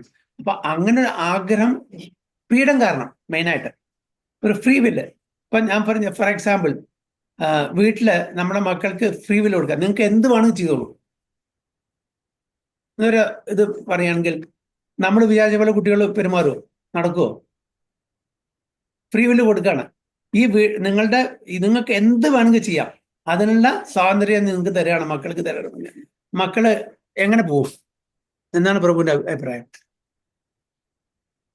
അവർ തോന്നിയ പോലെ നടക്കും, കൺട്രോളിലേക്ക് ആണ് ഇവിടെയും. ആ ഫ്രീ വില്ല് നമ്മൾ ശരിക്കും ഉപയോഗിച്ചില്ലെങ്കിൽ നമ്മൾ നമ്മുടെ ഇന്ദ്രിയ തൃപ്തി, അതിൽ ഏറ്റവും നമ്മളെ ബന്ധിപ്പിക്കുന്നതാണ് ഇവിടെ സെക്സ് ലൈഫ് എന്ന് പറയുന്നത്. അല്ല, ഇതിലായിട്ട് കൂടുതൽ സെക്സ് ലൈഫിന്റെ കൂടുതൽ നമുക്ക് ഭഗവാന്റെ ഭക്തി നമ്മളിപ്പോ സന്യാസിമാരൊക്കെ അതേ ലെവലാണല്ലോ. അപ്പൊ അവർക്ക് അതൊന്നും ഇല്ലാത്ത അതുകൊണ്ടല്ലോ അവരാ ലെവലിൽ എത്തിയ ആൾക്കാർക്ക് പിന്നെ വേറെ താഴ്ന്നേക്ക് ചിന്തിക്കില്ല ഒരിക്കലും. അവരെ പറ്റി ഇത് ആ ലെവലിൽ ഹൈ ലെവലിൽ എത്തിയ ആൾക്കാർക്ക് ഇവർക്ക് താഴ്ന്ന ലെവലിൽ എത്താൻ പറ്റില്ല. ഇപ്പൊ ഒരു ഡിഗ്രി കഴിഞ്ഞ ആൾക്ക് 1-ാം ക്ലാസ്സിലെ കുട്ടികൾ ഇവരെല്ലാം ഉണ്ടാവുക. ഡിഗ്രി കഴിഞ്ഞ ആൾക്കാർക്ക് 1-ാം ക്ലാസ്സിലെ പിള്ളേരൊക്കെ ഇവരെല്ലാം ഉണ്ടാവുക. അവർക്ക് അതിന്റെ ലെവലെല്ലാം ഉണ്ട്. അപ്പൊ ആ ലെവലിലെത്തിയ ആൾക്കാർ ഇത് ഈ ചിന്തയ്ക്ക് വരാൻ വഴിയിട്ടുണ്ടെന്ന് ഞാൻ ചിന്തിക്കുന്നത്. ഭഗവാന്റെ ചിന്തകൾ ആൾക്കാർക്ക് പിന്നെ ഈ ലൈംഗിക താല്പര്യത്തിന് ചിന്ത വരും ഒരിക്കലും വരാൻ ചാൻസ് ഇല്ലല്ലോ. ഇല്ല, അതിന്റെ പെർസെന്റേജ് എന്താണ്? പ്രഭു അതല്ല, നമുക്ക് തന്നെ ഇപ്പൊ ചിന്ത ഇപ്പൊ ഭഗവാനോട് കൂടുതൽ അടുക്കുമ്പോൾ നമുക്കിപ്പോ വീട്ടിലൂടെ തന്നെ നമുക്ക് അറ്റാച്ച്മെന്റ് കുറഞ്ഞു തുടങ്ങി. ഇപ്പൊ തന്നെ നമുക്ക് ഇപ്പൊ ഭൗതിക ഇതിൽ തന്നെ. അപ്പൊ അന്ന് ആധ്യാത്മിക ലോകത്തിൽ കഴിയുമ്പോൾ നമുക്ക് തീരെ ഉണ്ടാകുമ്പോൾ ഒരിക്കലും ഉണ്ടാകാൻ പാടില്ലെന്ന് ഞാൻ ചിന്തിക്കുക. എന്റെ ബുദ്ധിയിൽ വരാണ്. അപ്പൊ പിന്നെ എങ്ങനെ ഈ ചിന്ത വന്നു നമ്മൾ ഭൂമിയിലേക്ക് വരാണെന്ന് ഞാൻ ചിന്തിക്കണം. അതാണ് ഫ്രീ വില്ല് കാരണം. അപ്പൊ നമുക്ക് ഫ്രീ വില്ലേജ് നമുക്ക് ഭഗവാന്റെ ചിന്ത മാത്രമേ ഉള്ളൂ, വേറെ ഒരു ചിന്തയില്ല. ഭഗവാന്റെ അവിടുത്തെ ലീലകളിൽ മുഴുകിയിരിക്കുമ്പോൾ നമുക്ക് വേറെ ചിന്ത വരില്ലല്ലോ. അല്ല, അതന്നെ വേറെ പറഞ്ഞു. ഫ്രീ വില്ല് നമുക്ക് സ്വാതന്ത്ര്യം തന്നിട്ടുണ്ട്. അപ്പൊ എങ്ങനെ വേണമെങ്കിൽ ഉപയോഗിക്കാം. മാതാപിതാക്കളുടെ കാര്യം തർജ്ജമ ചെയ്യുമ്പോൾ നമ്മളിപ്പോ അത് സാധാരണ മനുഷ്യന്റെ ഇതിലായി സത്വഗുണ രജോ തമോ ഗുണങ്ങളിൽ പെട്ട ആൾക്കാരായി നമ്മള്. അവിടെ ആകുമ്പോ നമ്മൾ ഫുള്ളായിട്ട് സത്വഗുണത്തിലുള്ള ആൾക്കാരാണല്ലോ, നമുക്ക് വേറെ അതെ. ചിന്തയില്ലല്ലോ. അപ്പൊ അതെ. അതുകൊണ്ട് നമുക്ക് എങ്ങനെ ഈ ജന്മം കിട്ടിയെന്ന് ഞാൻ ചിന്തിക്കുന്നത്. ഒരിക്കലും ചിന്ത വരാൻ പാടില്ല നമുക്ക്. ഇപ്പൊ ഞാൻ പറഞ്ഞു, 1ാം ക്ലാസ്സിലത്തെ കുട്ടിയും ഗ്രാജുവേറ്റ് കഴിഞ്ഞ ആൾ തമ്മിൽ വ്യത്യാസത്തെ നോളജിൽ അയാൾക്ക് അറിയാലോ ഇത് ഇന്ന തെറ്റ്, ഇന്നത് ശരി, ഇന്നത് പഠിക്കുന്നതാണെന്നുള്ളതൊക്കെ. അപ്പൊ ആ ലെവലിലെത്തിയ ആൾക്കാർക്ക് ഒരിക്കലും ഇത് വരാൻ പാടില്ല എന്ന് ഞാൻ പറഞ്ഞത്. ഇവിടെ എങ്ങനെ നമുക്കിന് വന്ന് വിട്ടു. നമുക്കിപ്പോ തന്നെ ഇതിനോട് ഭഗവത്ഗീതയോടും ഭഗവാനോടും ആസക്തി വരുമ്പോഴേ നമുക്ക് ബാക്കിയുള്ളതൊക്കെ നമുക്ക് ഡിറ്റാച്ച് ആയി തുടങ്ങി. അറ്റാച്ച്മെന്റ് ഭഗവാനോട് കൂടി തുടങ്ങി. അപ്പൊ നമ്മൾ ഭഗവാനിൽ തന്നെ പൂർണ്ണമായിട്ട് ഭൗതിക സത്വഗുണത്തിലിരിക്കുമ്പോ എങ്ങനെ ഇതിൽ വരും? പിന്നെ നമ്മൾ തമോ ഗുണത്തിലേക്ക് വരാൻ നമുക്ക് ഒരിക്കലും ഇഷ്ടപ്പെടുത്തില്ലോ. ഇത് നിസ്സാരാന്ന് അറിഞ്ഞുള്ള ആൾക്കാരാണ് നമ്മൾ. ഒന്നത് തന്നെ നമുക്കറിയാം, നമുക്ക് കാലത്തിന് പുറത്തുള്ള ആൾക്കാരാന്ന് നമ്മൾ അറിഞ്ഞു കഴിഞ്ഞു. പൂർവ്വം നമുക്ക് കാലത്തിലധികം നമുക്ക് കാര്യങ്ങളൊക്കെ അറിയണ ആൾക്കാരാണ്. ദിവ്യജ്ഞാനാണ്. ഇവിടുത്തെ സന്യാസിമാർക്ക് തന്നെ അറിയാം, കുറെ ആൾക്കാർക്ക് അറിയാം, ഭൂതം ഭാവിയും ഒക്കെ അറിയാം. അങ്ങനെയുള്ള ആൾക്കാർക്ക്. അപ്പൊ നമ്മൾ അവരും ഉയർന്ന ആൾക്കാരാണ്. നമുക്കിതൊക്കെ അറിയാലോ. ഇതിന്റെ ഗുണങ്ങളും ദോഷങ്ങളും നമ്മൾ അറിഞ്ഞ ആൾക്കാരാണ്. പിന്നെ എങ്ങനെ തിരിച്ചു വരുന്ന ഞാൻ ആലോചിക്കുന്നു. അതുകൊണ്ട് തിരിച്ചു വരില്ല എന്ന് പറയണേ. ഭാഷ അതുകൊണ്ട് അപ്പൊ എങ്ങനെ നമ്മൾ വീണ്ടും തിരിച്ചു നമ്മൾ മനുഷ്യനെ ജനിച്ചു നമ്മൾ അവിടെ പോയിട്ട് തിരിച്ചു വരികയല്ല ചെയ്യണത്. നമ്മൾ മഹാവിഷ്ണുന്റെ ദേഹത്തോട് പോയിട്ടാണ് തിരിച്ചു വരുന്നത്. നമ്മുടെ കാമാസക്തി കംപ്ലീഷൻ ആവണ്ടേ നമ്മൾ തിരിച്ചു വരുന്നത്. ഒരു പ്രാവശ്യം ഭഗവത് ധാമിൽ പോയി കഴിഞ്ഞാൽ നമ്മൾ തിരിച്ചു വരില്ല. ഇപ്പൊ ഒരു പ്രാവശ്യം ഫോർ എക്സാമ്പിൾ ഞാൻ ഉദാഹരണം പറയാം. ഞാൻ ഇവിടെ നന്നായിട്ട് ജീവിക്കുന്ന ആളാണ്. ഓക്കെ, സൊസൈറ്റിയിൽ ഞാനൊരു പാപം ചെയ്തു. ഒരു പാപം ചെയ്തു. പാപം ചെയ്തിട്ട് ജയിൽ ശിക്ഷ അനുഭവിച്ചു. ആ ജയിൽ ശിക്ഷ അനുഭവിച്ച ശേഷം ഞാൻ വീണ്ടും സൊസൈറ്റിയിൽ വന്ന് ആ പാപം വീണ്ടും ചെയ്യില്ല. അതാണ് പറയുന്നത് ഭഗവാൻ ന തദ് ഭാഷയതേ സൂര്യോ ന ശശാങ്കോ ന പാവക യത് ഗത്വാ നനിവർത്തന്തേ തദ്ധാമ പരമ. എന്റെ ധാമിൽ ഒരു പ്രാവശ്യം വന്നു കഴിഞ്ഞാൽ പിന്നെ അവിടുന്ന് ഒരിക്കലും നമ്മൾ തിരിച്ചു വരില്ല. ഫ്രീ വില്ല് നമുക്ക് എപ്പോൾ വേണമെങ്കിലും എക്സസൈസ് ചെയ്യാം. പക്ഷെ ഒരു പ്രാവശ്യം ആ ജയിൽ ശിക്ഷ അതിന്റെ പണിഷ്മെന്റ് എല്ലാം ഏറ്റു കഴിഞ്ഞാൽ പിന്നെ ഒരിക്കലും സെയിനായിട്ട് ബുദ്ധിയുള്ള ഒരു വ്യക്തി ഒരിക്കലും തിരിച്ചു വരില്ല. അത് ക്ലിയർ ആയിട്ട് പറഞ്ഞത്. അവിടുന്ന് നമ്മൾ തിരിച്ചു വന്നില്ലേ. നമ്മൾ മഹാവിഷ്ണു എന്നാണ് വന്നിരിക്കുന്നത്. നമ്മുടെ കാമം കാരണം നമുക്ക് ആദ്യം.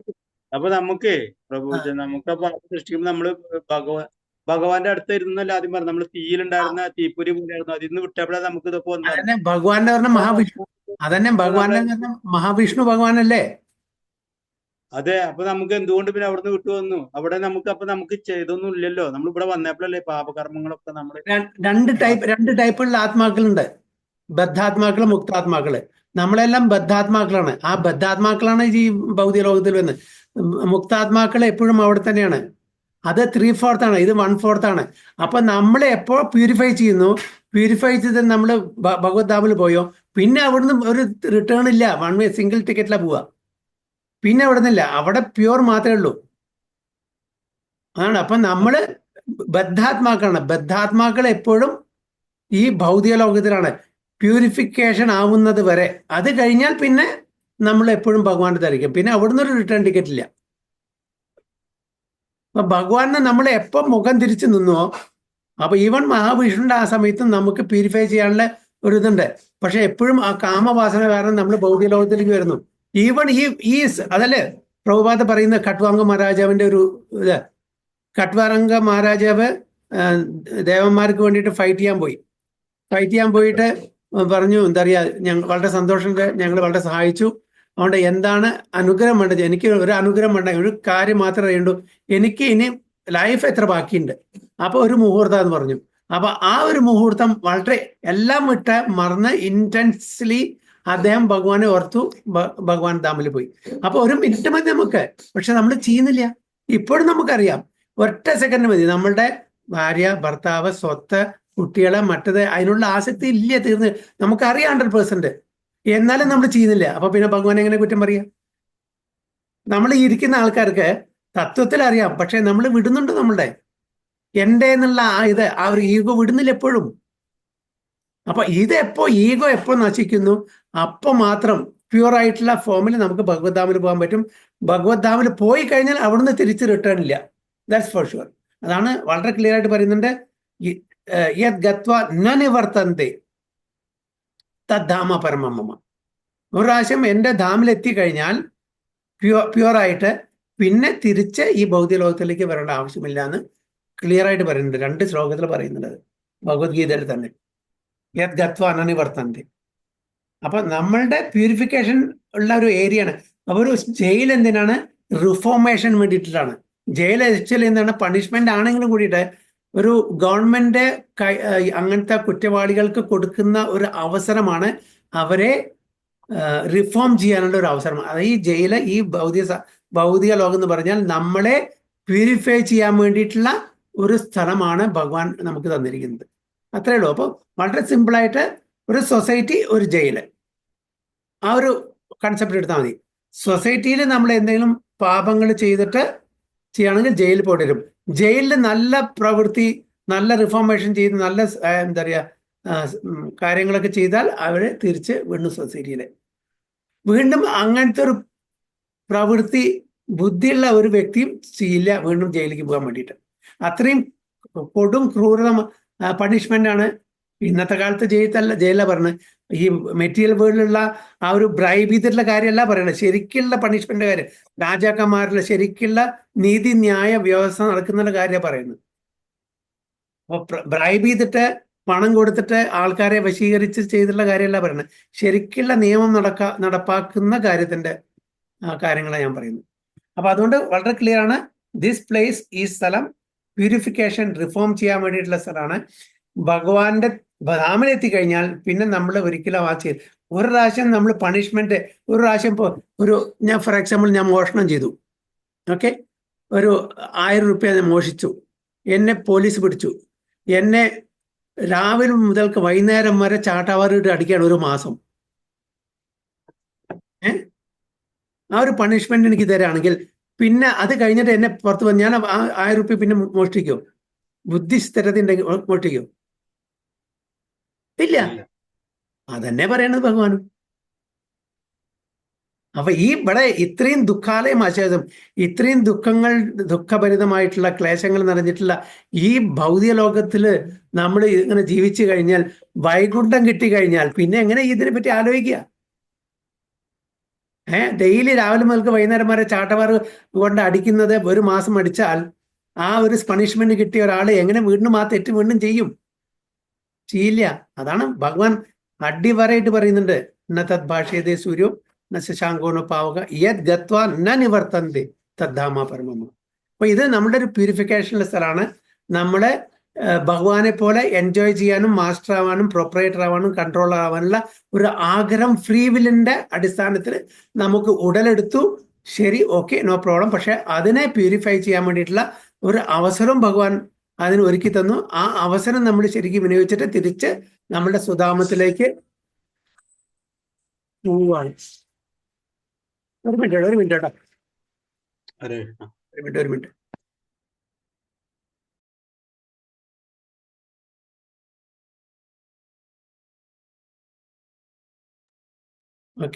ഓക്കെ പ്രഭുജി. ഹരേ കൃഷ്ണ പ്രഭു. വേറെന്തെങ്കിലും?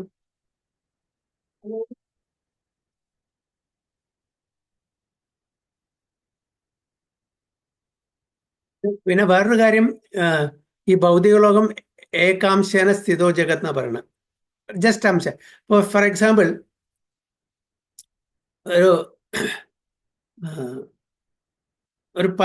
ഒരു 10 ടൺ അല്ലെങ്കിൽ ഒരു 100 ടൺ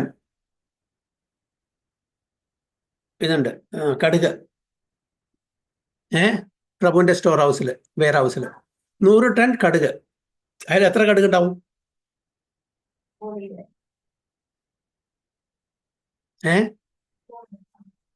കേൾക്കുന്നില്ല?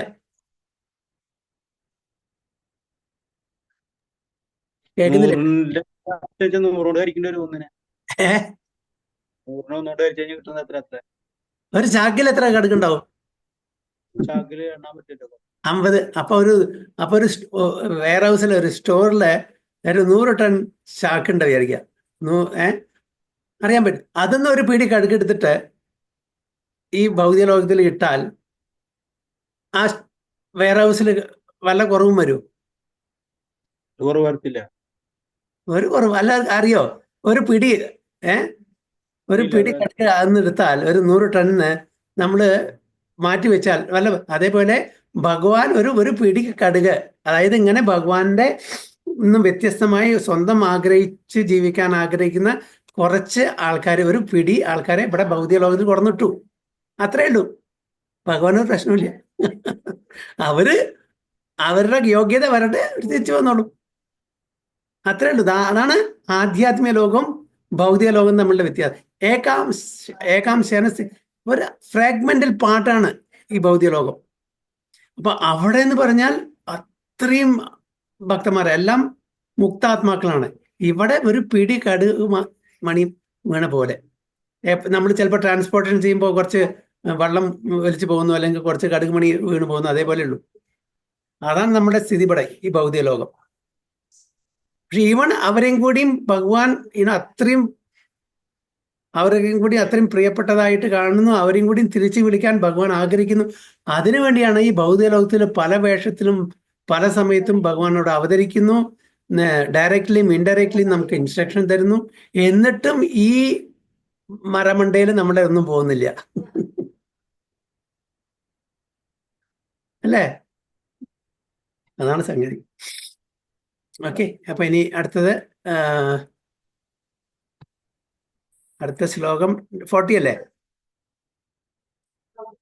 അല്ലേ? അതെ പ്രഭുജി. അപ്പോ ഒരു മിനിറ്റ്, ഞാനത് ഒന്ന് മാർക്ക് ചെയ്യട്ടെ. Default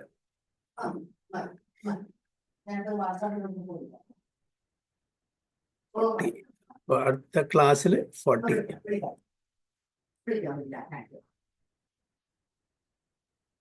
very good. Okay, so 38 and 39 നമ്മൾ കഴിച്ചു അല്ലേ?